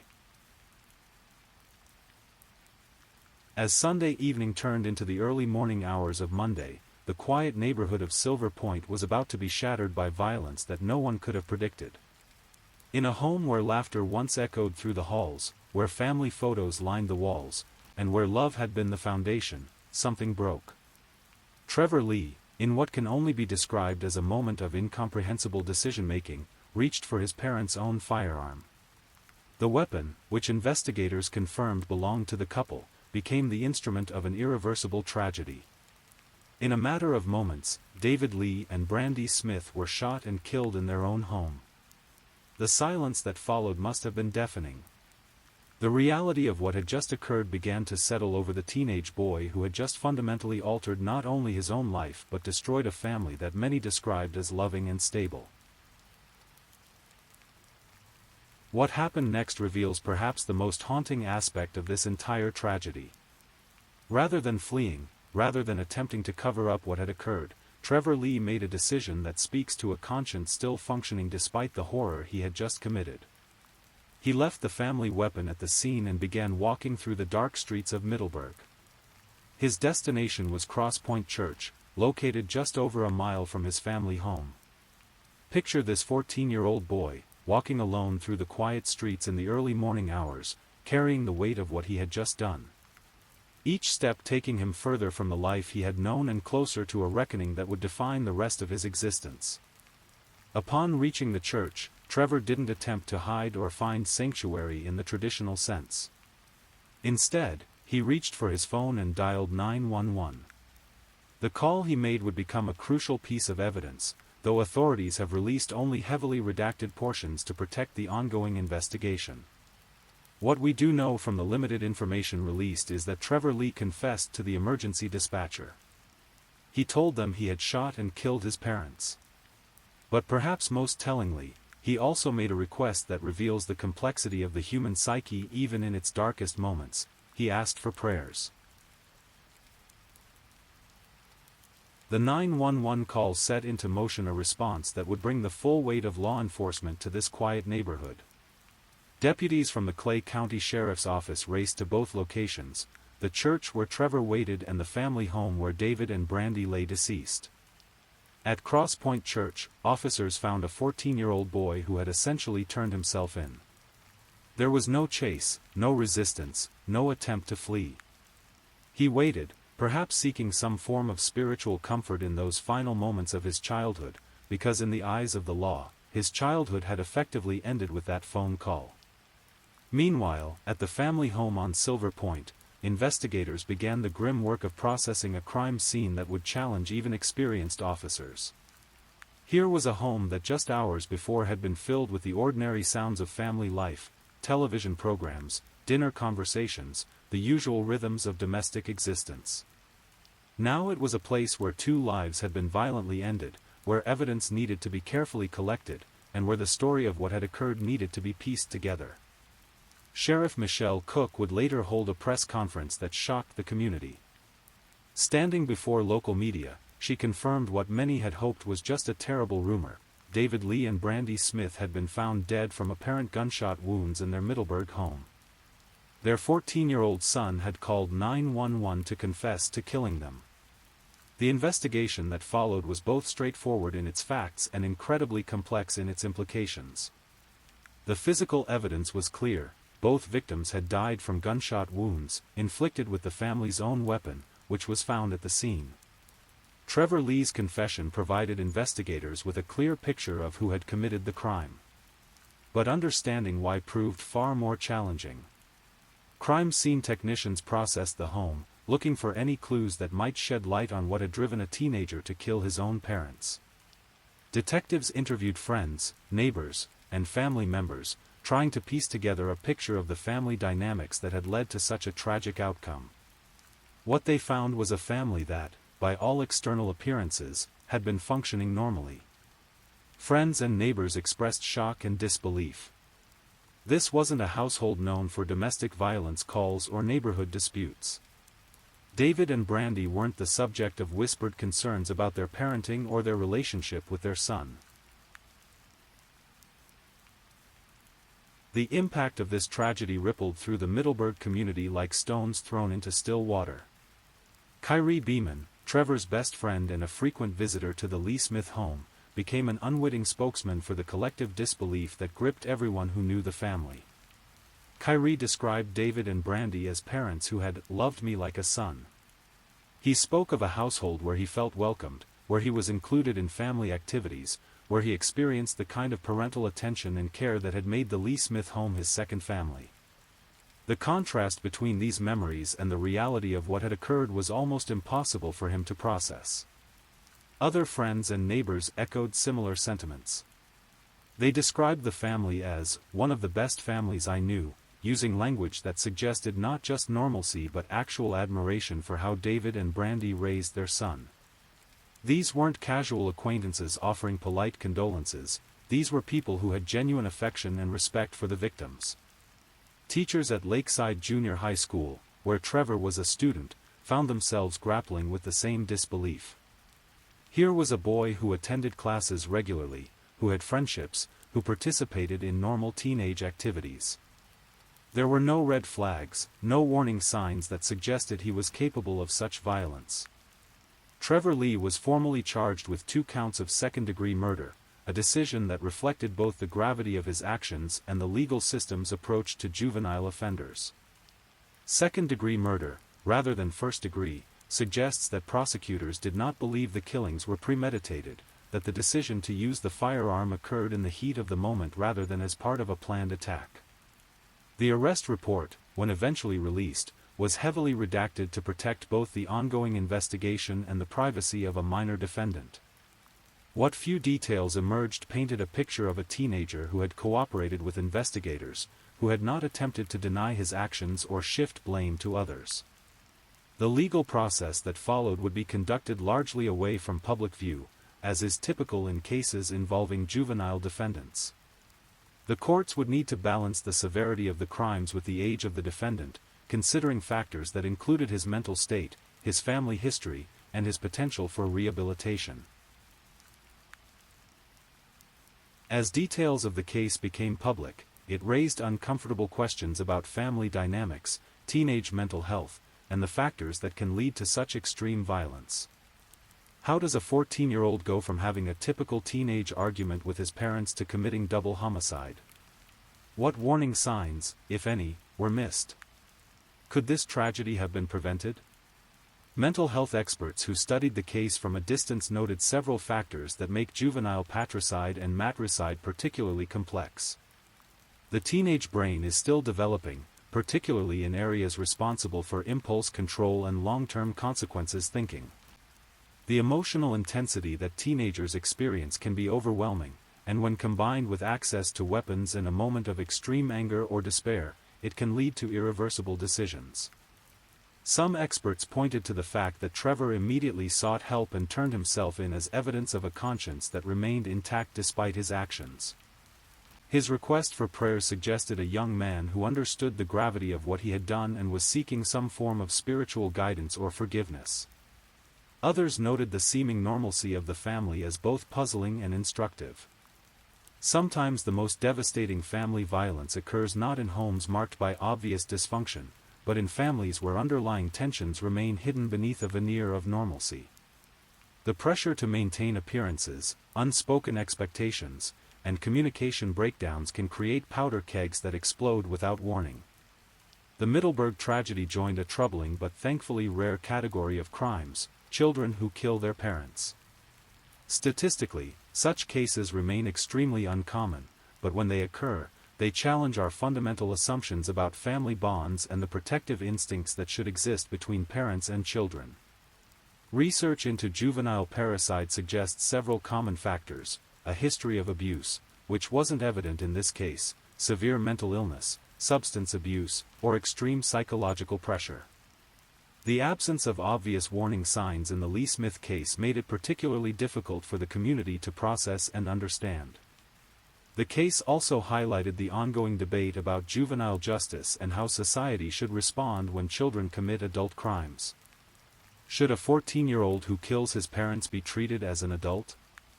What role should rehabilitation play versus punishment? How do we balance justice for the victims with the recognition that the perpetrator is still a child whose brain isn't fully developed? As the legal proceedings moved forward and media attention gradually shifted to other stories, it became important to remember David Lee and Brandy Smith not just as victims of a tragic crime, but as individuals who had lived full lives with hopes, dreams, and meaningful relationships. David Lee was remembered as a man who took his role as a provider seriously. He worked hard to ensure his family had stability and security. Colleagues and friends described him as reliable, someone they could count on both professionally and personally. He had been looking forward to watching his son grow up, graduate from high school, and build his own adult life. Brandy Smith was recalled as a woman who put her family first. She was the kind of mother who knew her son's friends' names, who made sure there were always snacks in the house when teenagers gathered, and who took an active interest in her child's education and activities. Her warmth extended beyond her immediate family to include friends of her son who needed a stable adult presence in their lives. Together, they had built what appeared to be a strong family unit. They had weathered the typical challenges that all families face: financial pressures, work stress, the complexities of raising a teenager. By all accounts, they were loving parents who wanted the best for their son and were willing to work toward providing it. In the weeks and months following the tragedy, the Middleburg community struggled to heal and make sense of what had occurred. The house on Silver Point stood as a silent reminder of the lives lost and the violence that had shattered the neighborhood's sense of security.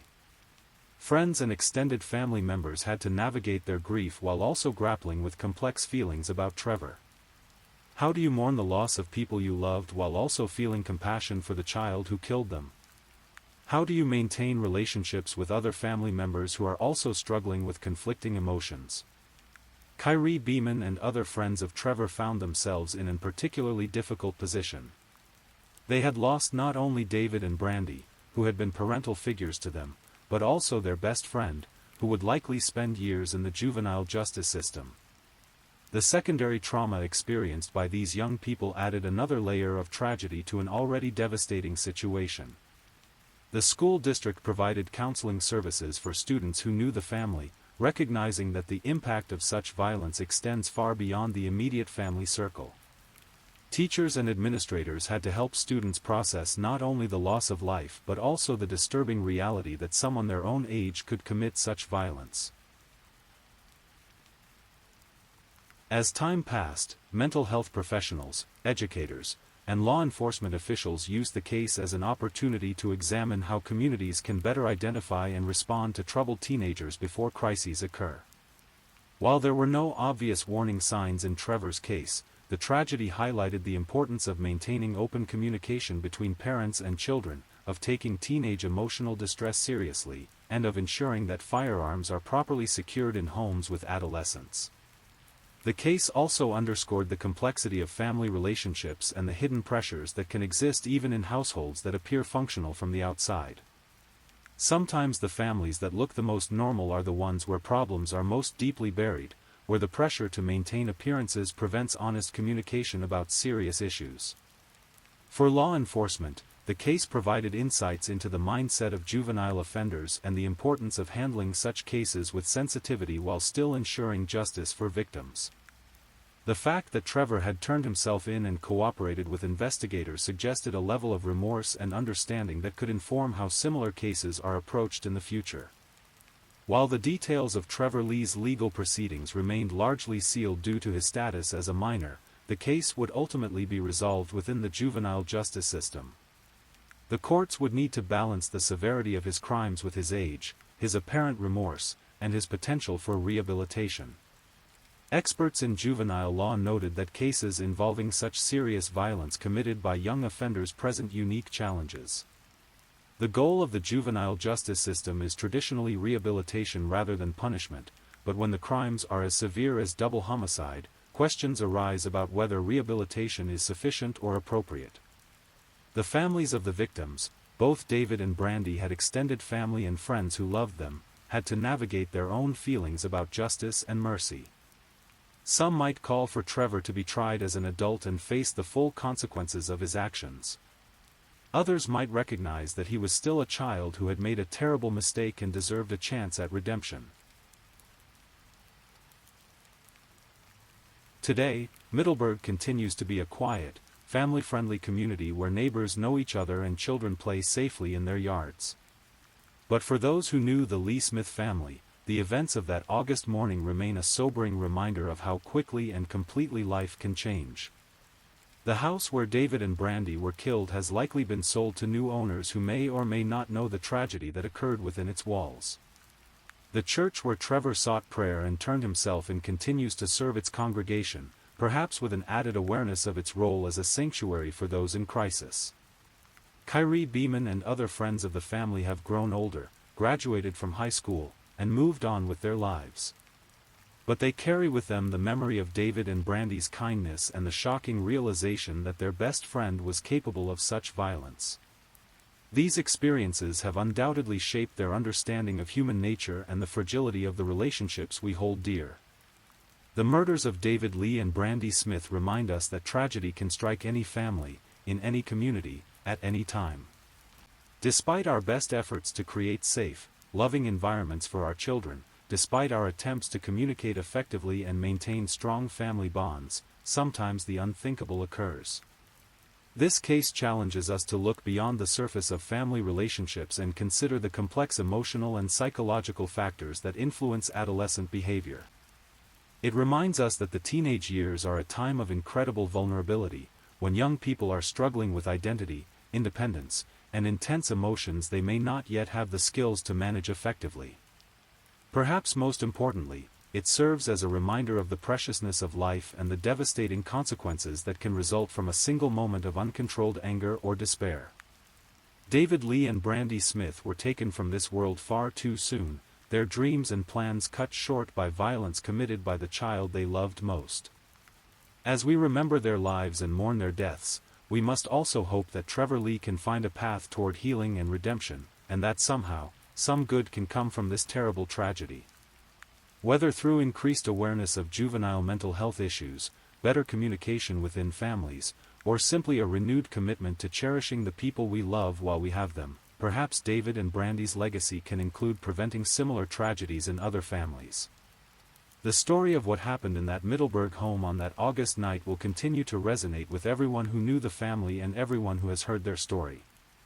It serves as both a cautionary tale and a reminder that even in our darkest moments, there remains the possibility of seeking help, finding redemption, and working toward healing. In the quiet hours of the night, when the world is still and our thoughts turn inward, we might remember David and Brandy Lee Smith not as victims of a senseless crime, but as people who lived with love, who opened their home to their son's friends, and who believed in the power of family to nurture and protect those we hold dear. Their memory deserves to be honored, their loss mourned, and their legacy preserved through our commitment to understanding and preventing such tragedies in the future. Please, if you're enjoying these stories, don't forget to leave a comment. Let me know where you're listening from and what time it is in your corner of the world. And if you haven't already, be sure to like this video and subscribe, so you don't miss the next true crime story for sleep. Now, let's move on to our fourth story. Story 4. In the quiet rural community of Bushnell, Florida, where Spanish moss drapes ancient oak trees and the pace of life moves slowly through sun-drenched afternoons, January 24, 2018, should have been a day of celebration. It was Melody Victoria Bennett's 33rd birthday, a milestone that would tragically become her last. Melody, known affectionately as Tori to those closest to her, lived a simple life in Sumter County. Her home on County Road 625 sat nestled among the rolling hills and horse pastures that characterize this part of Central Florida. It was the kind of place where neighbors knew each other, where front doors were often left unlocked, and where the most serious crime might be someone's cattle wandering onto the wrong property. But beneath this pastoral tranquility, something dark was stirring. And it would shatter not just one family, but an entire community's sense of safety. The afternoon of January 25, 2018, began like any other in the Bennett household. The Florida sun hung heavy in the sky, casting long shadows across the rural landscape. It was then that Melody's brother made his way to her home, perhaps carrying birthday wishes from the day before, or simply planning an ordinary family visit. What he found instead would haunt him forever. Inside the modest home, Melody Victoria Bennett lay dead, her body bearing the brutal evidence of a violent attack. Multiple stab wounds told a story of unimaginable cruelty, and it was immediately clear that this was no accident, no natural death. This was murder, deliberate, vicious, and deeply personal. The Sumter County Sheriff's Office received the call shortly before 2:30 in the afternoon. When deputies arrived at 6349 County Road 625, they found a crime scene that would challenge even seasoned investigators. The brutality of the attack suggested something far beyond a simple robbery gone wrong. This felt personal, intimate in its violence. Detective work in rural Florida presents unique challenges. Unlike urban areas where witnesses might be numerous and surveillance cameras ubiquitous, Sumter County's sprawling landscapes and sparse population meant that investigators would need to rely on forensic evidence and painstaking detective work. The crime scene told its own story. Evidence suggested that the killer had forced his way into Melody's home, transforming what should have been her safe haven into the site of her final moments. The attack appeared to have both sexual and violent components, painting a picture of a predator who had targeted Melody with specific intent. For months, the investigation consumed the resources of the Sumter County Sheriff's Office. Every piece of evidence was carefully catalogued, every potential lead pursued with methodical determination. In a community where violent crime was rare, this case demanded the very best from local law enforcement. The forensic evidence became crucial. In an era where DNA analysis could unlock mysteries that would have remained unsolved just decades earlier, investigators began the careful process of analyzing biological evidence left at the scene. This scientific approach would ultimately prove to be the key that unlocked the entire case. As 2018 turned to 2019, investigators began to focus their attention on an unlikely suspect, Tyler Ryan Hirsch, a teenager who lived in the same community as Melody Bennett. At just 16 years old at the time of the murder, Hirsch represented the kind of threat that small communities rarely anticipate, a predator hiding in plain sight. The evidence against Hirsch began to mount slowly, methodically. DNA analysis provided the breakthrough that investigators needed. After months of careful comparison and testing, forensic scientists were able to establish a positive match between biological evidence found at the crime scene and Tyler Ryan Hirsch. But DNA evidence, while powerful, was just one piece of the puzzle.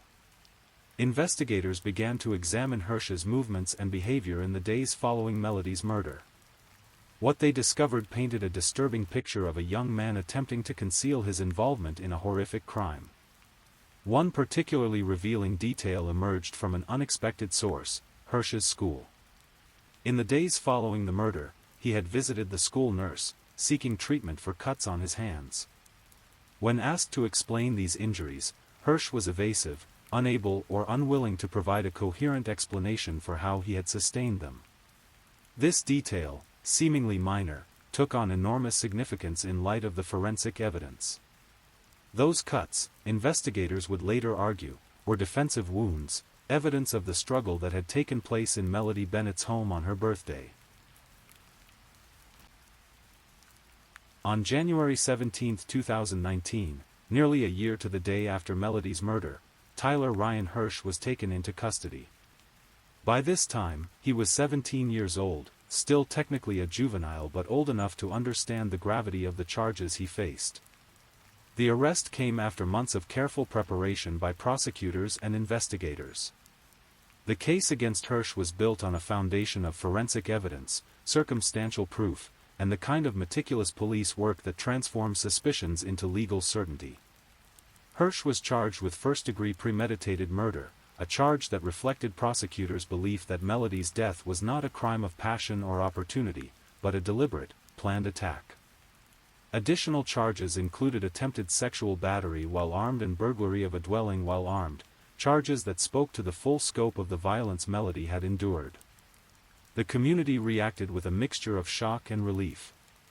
Shock that someone so young could be capable of such violence, relief that the person responsible for Melody's death was finally in custody. As details of the case emerged, a clearer picture began to form of what had happened on that January afternoon in 2018. According to court documents and investigative findings, Tyler Ryan Hirsch had forced his way into Melody Bennett's home with criminal intent. The attack that followed was both sexual and violent in nature. Hirsch had attempted to sexually assault Melody before ultimately killing her through multiple stab wounds. The brutality of the attack suggested a level of violence that seemed almost incomprehensible, particularly coming from someone so young. But perhaps most disturbing was the apparent premeditation involved. This was not a crime of sudden passion or a break-in gone wrong. The evidence suggested that Hirsch had targeted Melody specifically, planning an attack that would cost her everything. The location of the crime, Melody's own home, added another layer of violation to an already horrific act. Home represents safety, sanctuary, the one place where we should feel most secure. Hirsch's invasion of that space represented not just a crime against Melody, but a violation of one of our most fundamental expectations about safety and security. The wheels of justice moved deliberately in the case against Tyler Ryan Hirsch. Given his age at the time of the crime, just 16, questions arose about how he would be prosecuted. However, the severity of the charges and the premeditated nature of the crime meant that Hirsch would be tried as an adult. The case progressed through the court system with the careful attention that such a serious matter deserved. Hirsch was held without bond, reflecting both the severity of the charges and the perceived danger he represented to the community. As the legal process unfolded, additional details emerged about Hirsch's behavior following his arrest. 3 counts of battery on a law enforcement officer were added to his charges, suggesting that his violent tendencies extended beyond the original crime. These additional charges painted a picture of someone struggling with serious behavioral and impulse control issues. In March of a recent year, Tyler Ryan Hirsch made a decision that would determine the rest of his life. Rather than face a jury trial, he entered what is known as an open plea to the court. This meant that he was essentially throwing himself on the mercy of the judge, admitting his guilt while hoping for a sentence less than the maximum penalty allowed by law. Judge Mary P. Hatcher presided over the case, bearing the weighty responsibility of determining an appropriate sentence for such serious crimes committed by someone so young. The plea resulted in convictions on all charges: first-degree murder, attempted sexual battery while armed, burglary of a dwelling while armed, and 3 counts of battery on a law enforcement officer. The sentence was life in prison, a decision that reflected both the severity of Melody's murder and society's need for protection from someone capable of such violence. At barely out of his teens, Tyler Ryan Hirsch would spend the remainder of his life behind bars, his own life effectively over almost before it had begun. The resolution of the case brought a measure of closure to Melody Bennett's family and the broader Bushnell community, but closure in cases like this is always incomplete. Nothing can undo the violence of that January afternoon, nothing can restore Melody to her loved ones. The case raised difficult questions about youth violence, about the factors that can lead a teenager to commit such horrific acts. Hirsch's age at the time of the crime, just 16, challenged assumptions about juvenile crime and the capacity for violence among young people. For the community of Bushnell, the case served as a stark reminder that evil can exist anywhere, even in the most seemingly peaceful places. The rural character of Sumter County, the close-knit nature of the community, the pastoral beauty of the landscape, none of these things provided protection against a predator determined to do harm. The life sentence imposed on Tyler Ryan Hirsch represents society's attempt to balance justice with the recognition of his youth at the time of the crime. While some might argue that a 16-year-old deserves a chance at redemption, the premeditated nature of Melody's murder and the additional violent acts against law enforcement officers suggested someone whose capacity for rehabilitation was deeply questionable. The forensic evidence that proved crucial in solving the case also highlighted the importance of modern investigative techniques. Without DNA analysis, it's entirely possible that Melody's killer would never have been identified, let alone brought to justice. The case stands as a testament to the power of science in service of justice. Yet even with the killer behind bars, questions remain. What drives a teenager to commit such violence? What warning signs might have been missed? How can communities better protect themselves against predators who hide behind youth and familiarity? As the legal proceedings concluded and Tyler Ryan Hirsch began his life sentence, attention turned back to the victim at the center of this tragedy. Melody Victoria Bennett, Tori to those who knew her, was more than just a crime statistic or a case file number. She was a 33-year-old woman who had been celebrating her birthday just hours before her death. She was someone's daughter, someone's sister, someone whose life had value and meaning beyond the circumstances of her death. Her life was cut short on what should have been a day of joy and celebration. The rural Florida community where she lived and died continues to bear the scars of her murder. The case changed forever how residents think about safety and security, about the assumption that small communities are somehow immune to the kind of violence that plagued larger cities. But Melody's legacy is more than just the fear her death inspired. It's also a reminder of the importance of thorough police work, of never giving up on justice, of the power of science to reveal truth even when human memory and observation fail. The murder of Melody Victoria Bennett offers no easy lessons, no simple explanations that might help us prevent similar tragedies in the future. The case challenges our assumptions about youth and violence, about community safety, about the predictability of criminal behavior. Tyler Ryan Hirsch was not a stranger to Melody Bennett. He was her neighbor, someone who lived in the same small community, someone who might have been seen as just another local teenager. This familiarity makes his crime even more disturbing, suggesting that the greatest threats sometimes come from the most unexpected sources. The case also highlights the importance of taking all evidence seriously, no matter how minor it might seem. The cuts on Hirsch's hands that he could not explain to the school nurse became crucial evidence in establishing his involvement in the crime. Sometimes justice hangs on the smallest details. For investigators, the case demonstrated the power of persistence and methodical detective work. The months-long investigation, the careful analysis of forensic evidence, the systematic elimination of other possibilities, all of this contributed to eventually identifying and convicting Melody's killer. Melody Bennett's murder occurred during a time when violent crime rates in rural America were generally declining, making her death all the more shocking to the local community. Sumter County, like many rural areas, had traditionally been seen as a refuge from the urban violence that dominated news headlines. The case challenged this perception, demonstrating that violence can occur anywhere, perpetrated by anyone. Geography provides no protection against human evil, and small-town familiarity can sometimes mask dangerous intentions. The youth of the perpetrator added another layer of complexity to the case.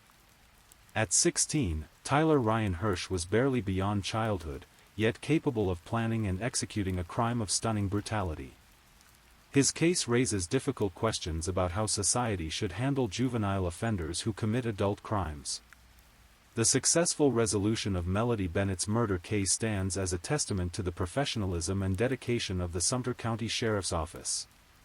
Working with limited resources in a rural setting, investigators were able to build a case strong enough to secure a life sentence for the perpetrator. The use of DNA evidence proved crucial in identifying Hirsch as the killer, highlighting the continued importance of forensic science in modern law enforcement. Without these scientific tools, it's entirely possible that Melody's murder would have remained unsolved, her killer free to potentially commit additional crimes. The case also demonstrated the value of patient, methodical police work. Rather than rushing to judgment or settling for easy answers, investigators spent months carefully building their case, ensuring that when they finally made an arrest, they had the evidence necessary for a successful prosecution. The Bushnell community that exists today is fundamentally different from the one that existed before January 24, 2018. The murder of Melody Victoria Bennett shattered assumptions about safety and security that had endured for generations. Residents who once left their doors unlocked now secure their homes more carefully. Parents who once allowed their children to roam freely now supervise them more closely. The easy trust that characterizes small communities has been tempered by the knowledge that evil can wear a familiar face. Yet the community has also demonstrated remarkable resilience. Rather than allowing fear to paralyze them, residents have come together to support Melody's family and to work with law enforcement to improve community safety. The tragedy has strengthened bonds between neighbors and created a more vigilant, though sadly less innocent, community. As Tyler Ryan Hirsch serves his life sentence in a Florida prison, the final chapter of this tragic story continues to be written. He will likely spend the remainder of his natural life behind bars, a young man who threw away his future through one act of unspeakable violence. For Melody's family, there is no real conclusion to their story. Their grief continues, their loss remains fresh even years after her death. The justice system has done what it can to hold her killer accountable, but no legal process can restore what was taken from them on that January afternoon. The case files will eventually be archived, the news coverage will fade from memory, and life in Bushnell will continue. But the murder of Melody Victoria Bennett will remain a defining moment in the community's history, a reminder of both human cruelty and the importance of never giving up on justice. Her story serves as a testament to the value of every human life, to the importance of thorough police work, and to the power of modern forensic science to reveal truth even in the most challenging circumstances. Most importantly, it ensures that Melody Victoria Bennett, Tori to those who loved her, will be remembered not just as a victim, but as a person whose life had meaning and whose death demanded justice.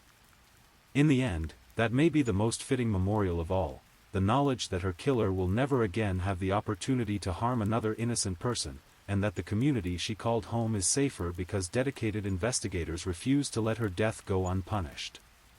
The quiet rural roads of Sumter County continue to wind through Spanish moss and farmland, but they now carry the weight of memory, the knowledge of what happened to one of their own, and the promise that such violence will never be forgotten or ignored. In that promise, perhaps, lies whatever peace can be found in such a senseless tragedy. Please, if you're still awake, let's move on to our last story. Story 5. The rain was falling softly on the small town of Bonham, Texas, on that Mother's Day evening in 2002. It was the kind of gentle spring rain that brings a sense of peace to rural communities, where everyone knows their neighbors and violent crime seems like something that happens somewhere else entirely.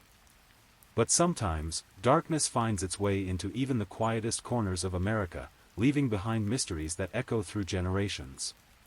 Tonight, we delve into the case of Jennifer Harris, a 28-year-old woman whose disappearance and murder would become the most haunting unsolved crime in Fannin County's history.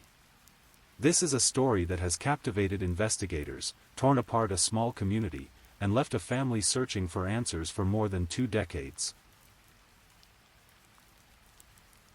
Jennifer Harris was not just another face in the small town of Bonham, Texas. Born and raised in this close-knit community of fewer than 10,000 people, she was the kind of person who left an impression wherever she went.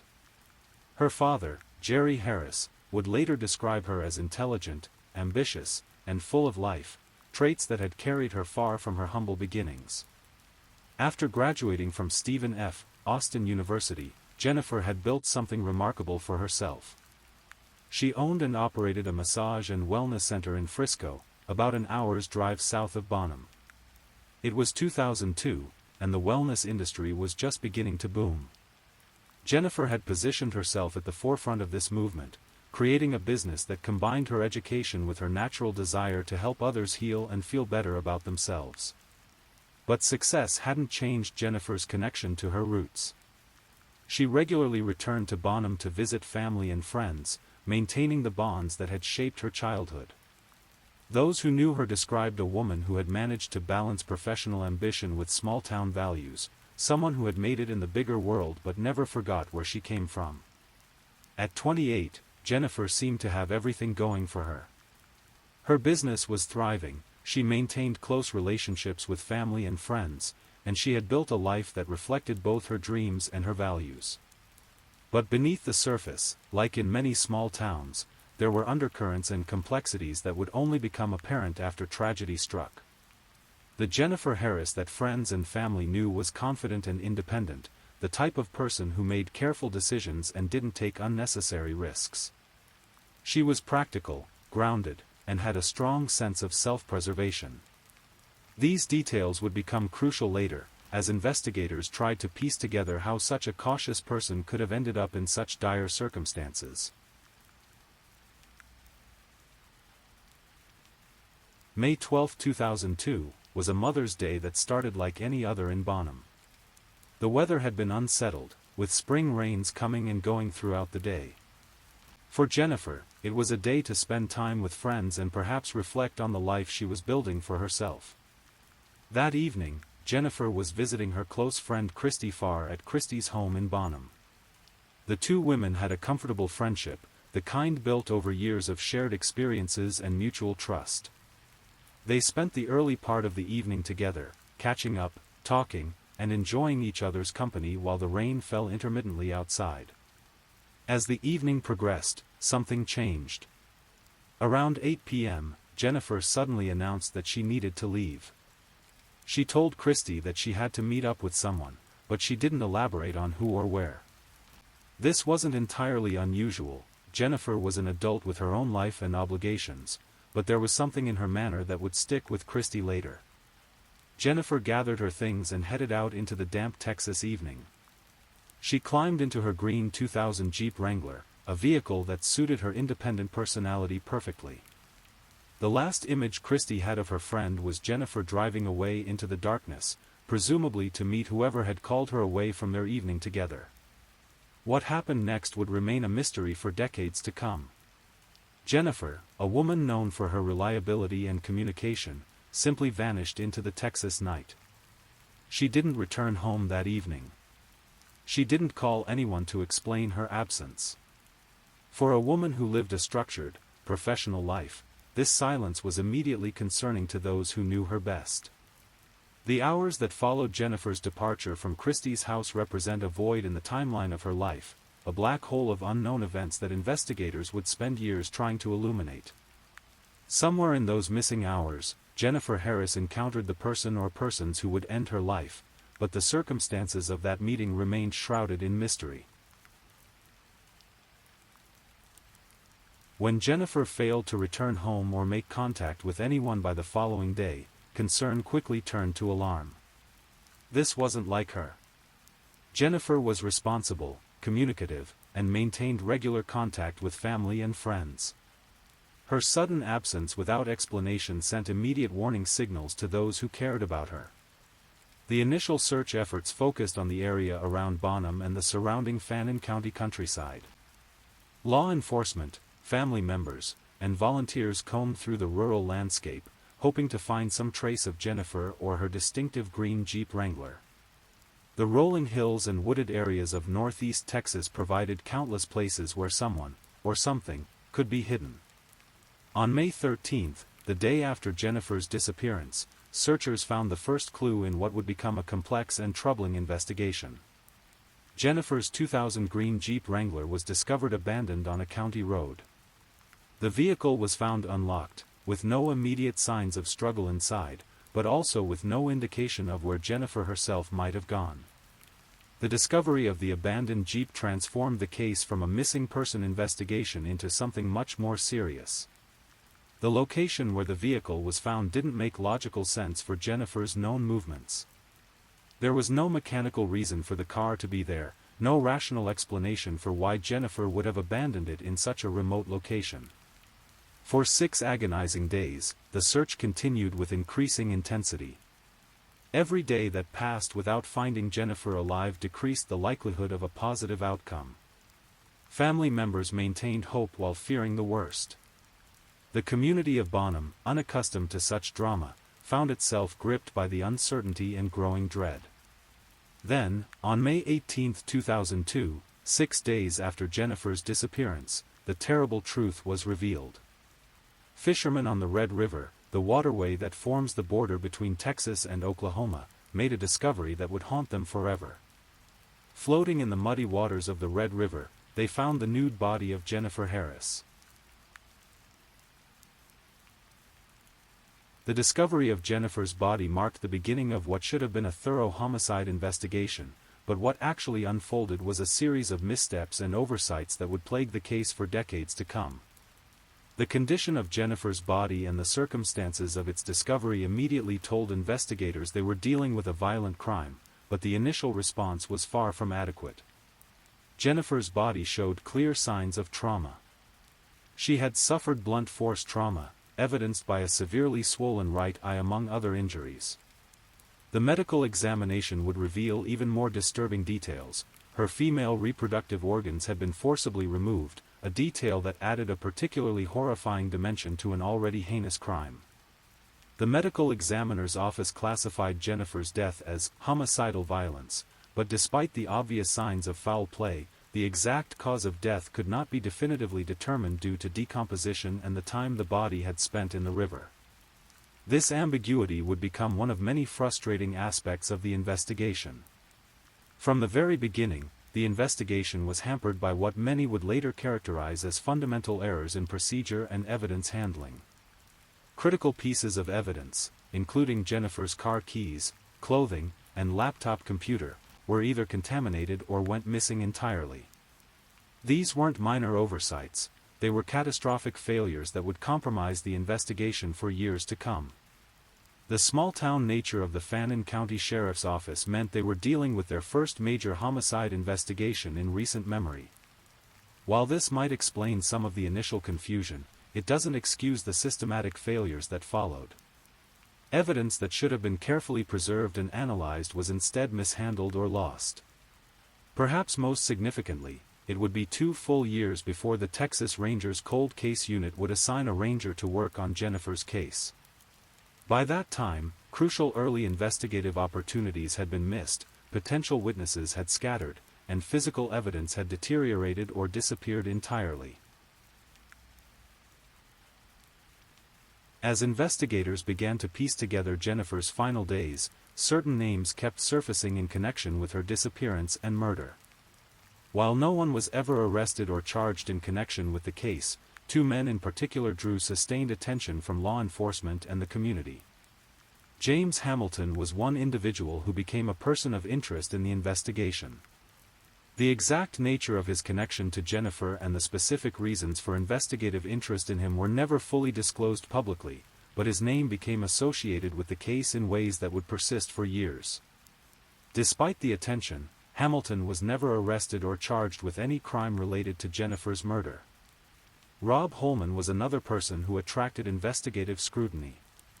Like Hamilton, Holman was never arrested or charged, but his name became part of the constellation of individuals that investigators examined in their efforts to solve the case. The specific details of his potential connection to Jennifer and the circumstances that made him a person of interest remain largely undisclosed. Both men have consistently denied any involvement in Jennifer's death. When contacted by media outlets investigating the case years later, they maintained their innocence and denied having any knowledge of what happened to Jennifer Harris. Without arrests or charges, their status remains that of individuals who were investigated but never formally accused. The focus on these individuals highlights one of the most frustrating aspects of the Jennifer Harris case. Investigators have had suspects and persons of interest, but have never been able to develop enough evidence to bring charges against anyone.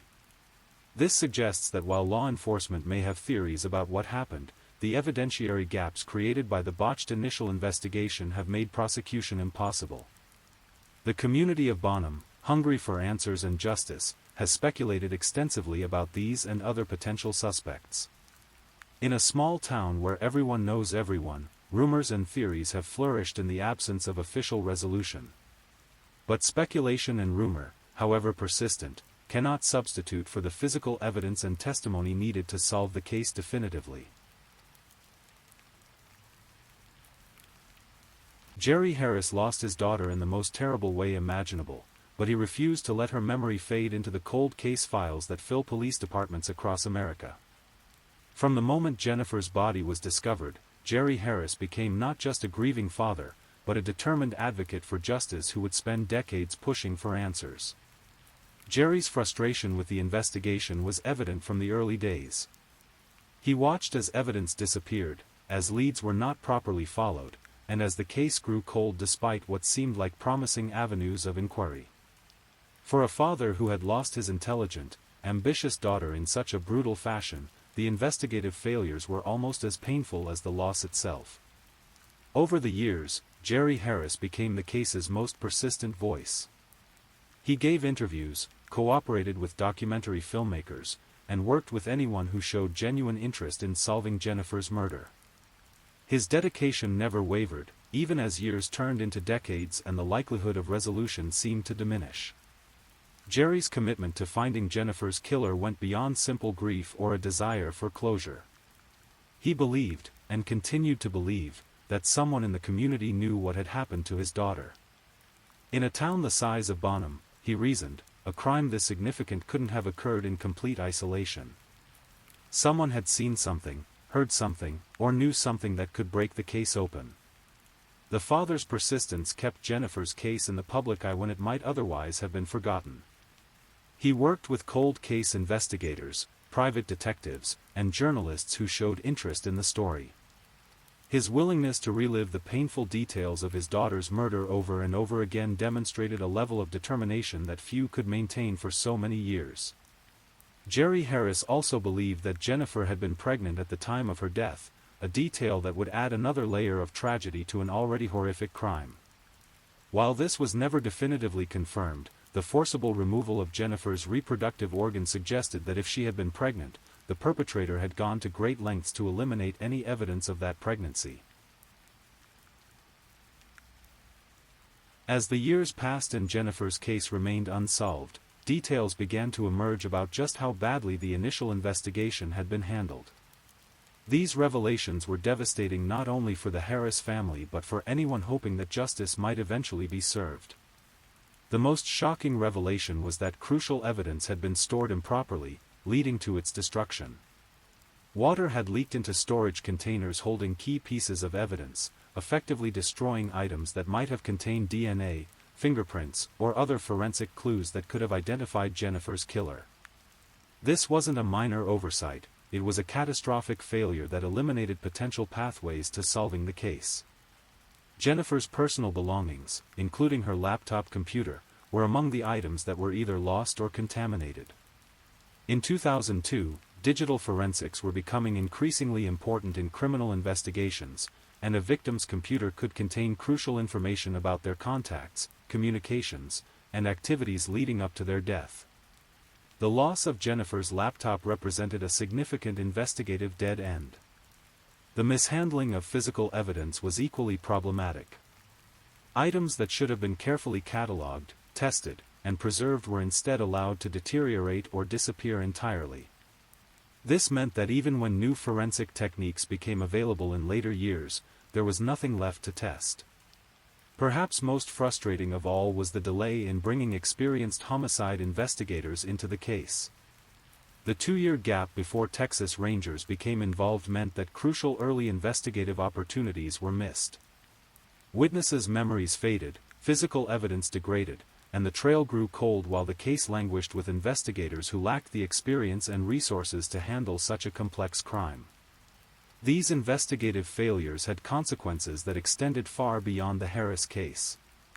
They undermined confidence in local law enforcement and created a situation where even if new evidence emerged, it might not be possible to build a prosecutable case due to the gaps and contamination in the existing evidence. Despite the investigative setbacks, Jennifer's case never completely disappeared from public attention. Over the years, it attracted coverage from various media outlets, each bringing renewed focus to the unsolved murder and the ongoing quest for justice.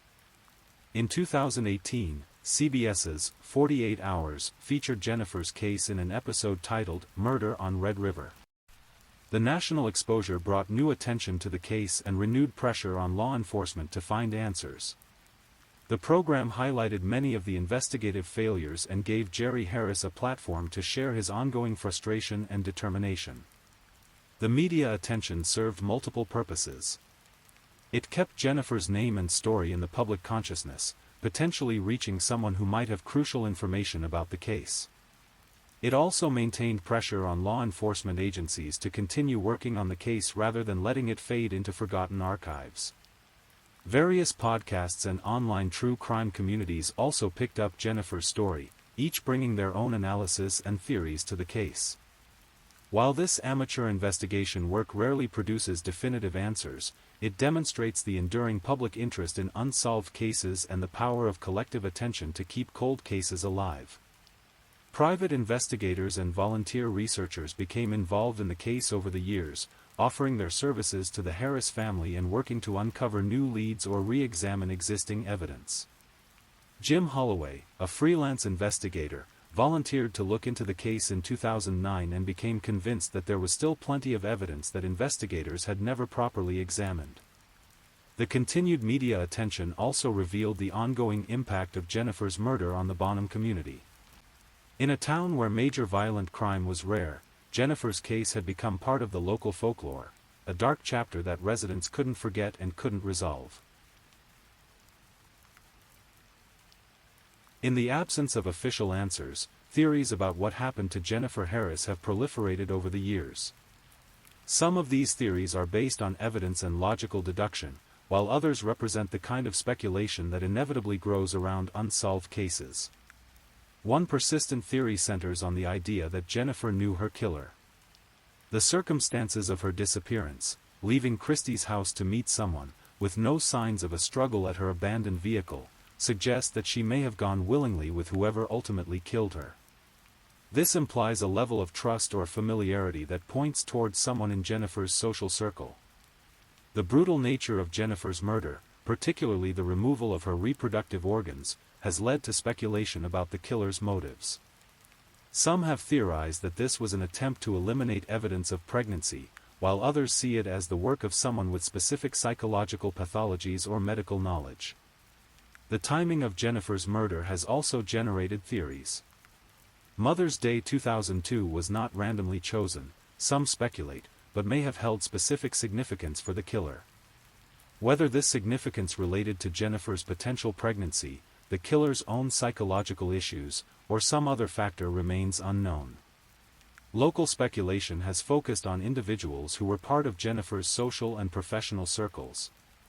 In a small town, everyone knows everyone, and residents have their own theories about who might have been capable of such a crime. However, speculation without evidence can be dangerous, potentially harming innocent people while failing to advance the actual investigation. Some theories have focused on the possibility that Jennifer's murder was connected to her business or professional life. As a successful businesswoman running a wellness center, she may have encountered individuals with various personal issues or psychological problems. Whether any of these professional relationships could have turned deadly remains an open question. More than 2 decades after Jennifer Harris disappeared into that rainy Mother's Day evening, her case remains officially unsolved. However, it has not been forgotten, and efforts to find her killer continue through various channels. The Texas Rangers continue to classify the case as an active cold case investigation. Despite the evidence problems and investigative failures of the early years, they maintain that the case could still be solved if the right information or evidence emerges. They continue to follow up on tips and leads, though the passage of time has made their job exponentially more difficult. In recent years, there has been renewed interest in applying modern forensic techniques to whatever evidence remains from Jennifer's case. DNA technology has advanced significantly since 2002, and techniques that weren't available then might now be able to extract useful information from degraded or contaminated samples. Private investigators and volunteer researchers continue to work on the case, often in coordination with Jennifer's family. They review old evidence, interview witnesses who might have been overlooked, and look for connections that earlier investigators might have missed. While their efforts haven't yet produced a breakthrough, they represent an important additional resource in the quest for justice. Texas Crime Stoppers continues to offer a reward for information leading to an arrest in Jennifer's case. The current reward amount is up to $3,000, and tips can be submitted anonymously. While this isn't a life-changing amount of money, it represents an ongoing incentive for people with information to come forward. The case has also attracted attention from organizations and individuals who specialize in cold cases.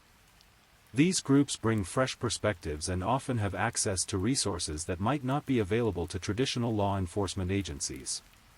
Their involvement represents hope that someone, somewhere, might see something that others have missed. Jennifer Harris's murder didn't just take one life, it fundamentally changed the fabric of Bonham and the surrounding Fannin County community. In a place where people were accustomed to leaving their doors unlocked and trusting their neighbors, Jennifer's case introduced a level of fear and suspicion that persists to this day. The investigative failures in Jennifer's case also had lasting consequences for local law enforcement credibility. Residents who had once trusted their local sheriff's office to handle serious crimes effectively were forced to confront the reality that their agencies might not be equipped for complex investigations. This erosion of trust affects not just the Harris case but community-police relations more broadly. For Jerry Harris, the impact has been immeasurable. Losing a child is every parent's worst nightmare, but losing a child to an unsolved murder adds layers of frustration and helplessness that few can comprehend. Jerry has channeled his grief into advocacy, but the emotional toll of more than 2 decades without answers cannot be quantified. The case has also highlighted broader issues with how small-town law enforcement agencies handle major crimes. Jennifer's case became a cautionary tale about the importance of proper evidence handling, the need for experienced investigators, and the critical nature of the first few hours and days of a homicide investigation. Jennifer's story has resonated with true crime enthusiasts and amateur investigators across the country, making her case part of a larger conversation about unsolved murders and the families left behind. Her name appears on websites, in forums, and in discussions about cases that need more attention and resources. The business Jennifer built, her massage and wellness center, represented dreams and ambitions that were cut short along with her life. The professional success she had achieved served as a reminder of what she might have accomplished if given the chance to live a full life. Even after more than 2 decades of investigation, fundamental questions about Jennifer Harris's murder remain unanswered. These questions haunt not only her family and friends but everyone who has become invested in seeing justice served. Who called Jennifer away from Christie's house that Mother's Day evening? This remains perhaps the most crucial unknown in the case. Identifying the person Jennifer went to meet would likely solve the entire mystery, but despite years of investigation, this individual has never been identified. Why was Jennifer's vehicle abandoned where it was found? The location of the abandoned Jeep doesn't align with any logical destination Jennifer might have had.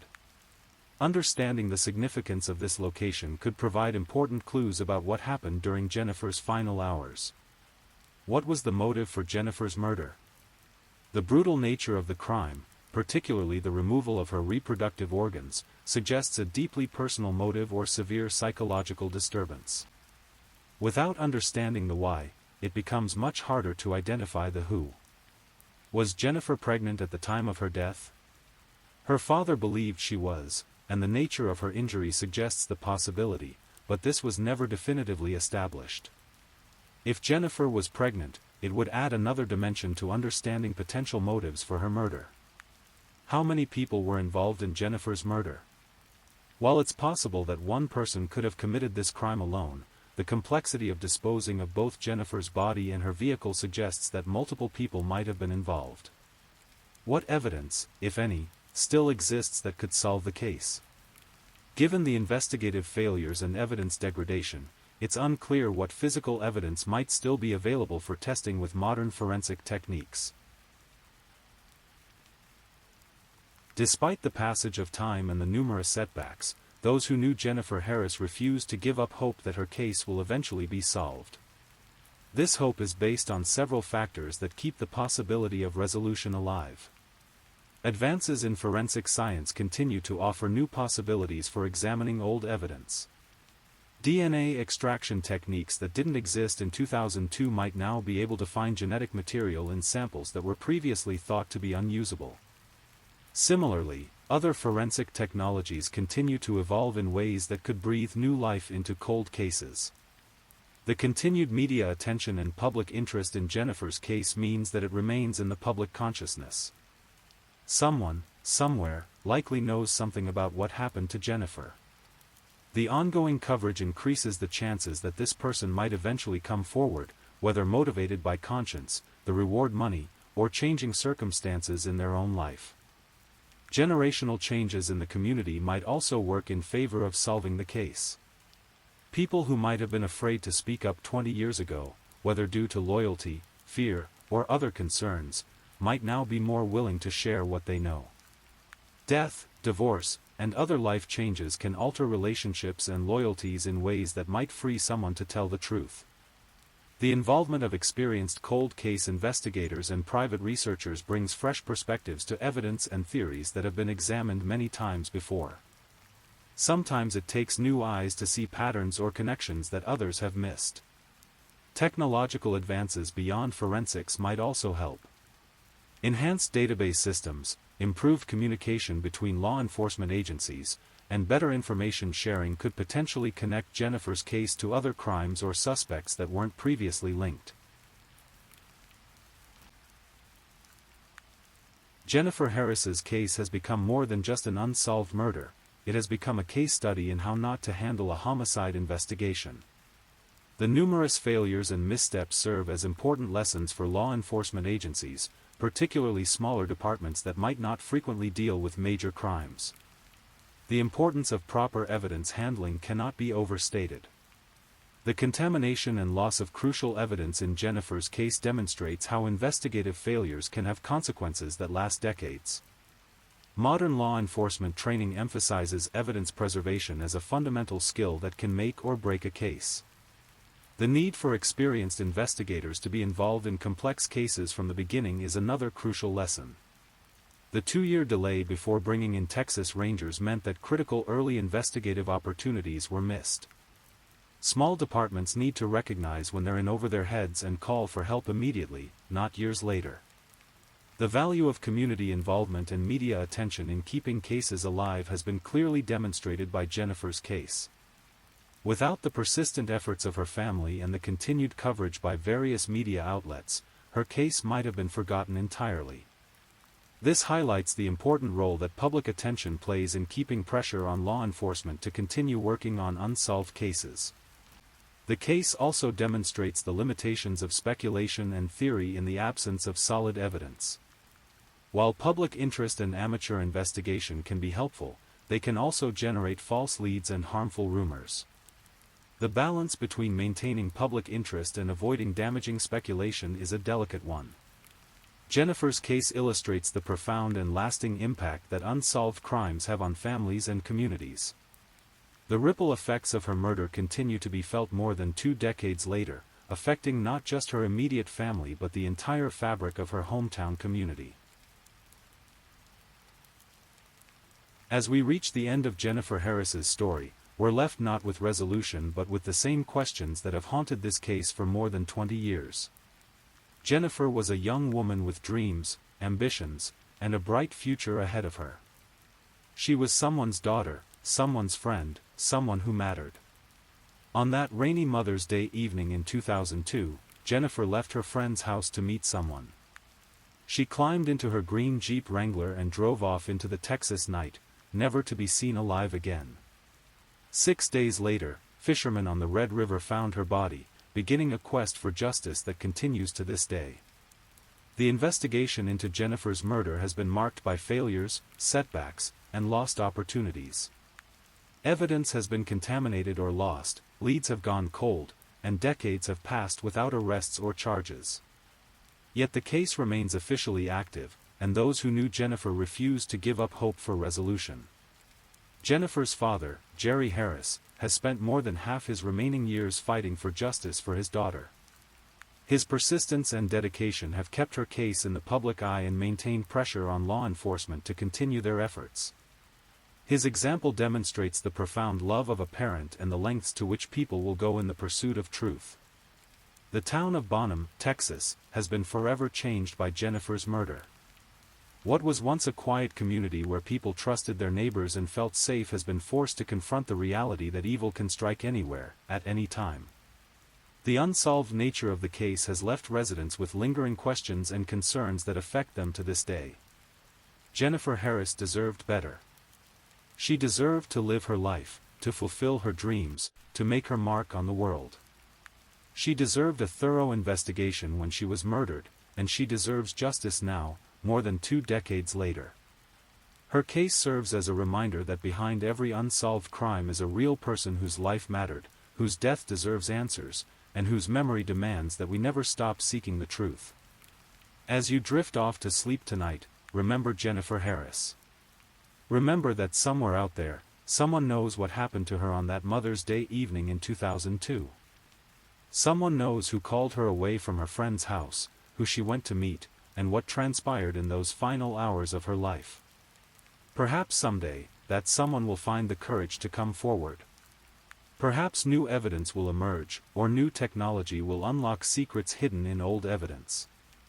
Perhaps Jennifer's case will finally be solved, and her family will finally have the answers they have sought for so long. Until that day comes, Jennifer Harris remains more than just another cold case file. She remains a daughter who deserves justice, a victim who deserves to have her story told, and a reminder that some mysteries demand to be solved, no matter how much time has passed. The rain has stopped falling in Bonham, Texas, but the questions raised by Jennifer Harris's murder continue to echo through the years, waiting for someone, somewhere, to provide the answers that could finally bring this long, dark chapter to a close. Rest in peace, Jennifer Harris. Your story continues to be told, your case continues to be investigated, and your memory continues to inspire those who refuse to let your murder go unsolved. Justice may be delayed, but it is not denied, and someday, perhaps, the truth about what happened to you on that Mother's Day evening will finally come to light. Thank you for listening to tonight's true crime story. Rest peacefully, knowing that another story awaits you next time, ready to accompany you on another journey toward restorative sleep. But if you're still awake, don't forget to like and subscribe so you don't miss our next true crime stories. And until next time, stay safe and take care. Good night.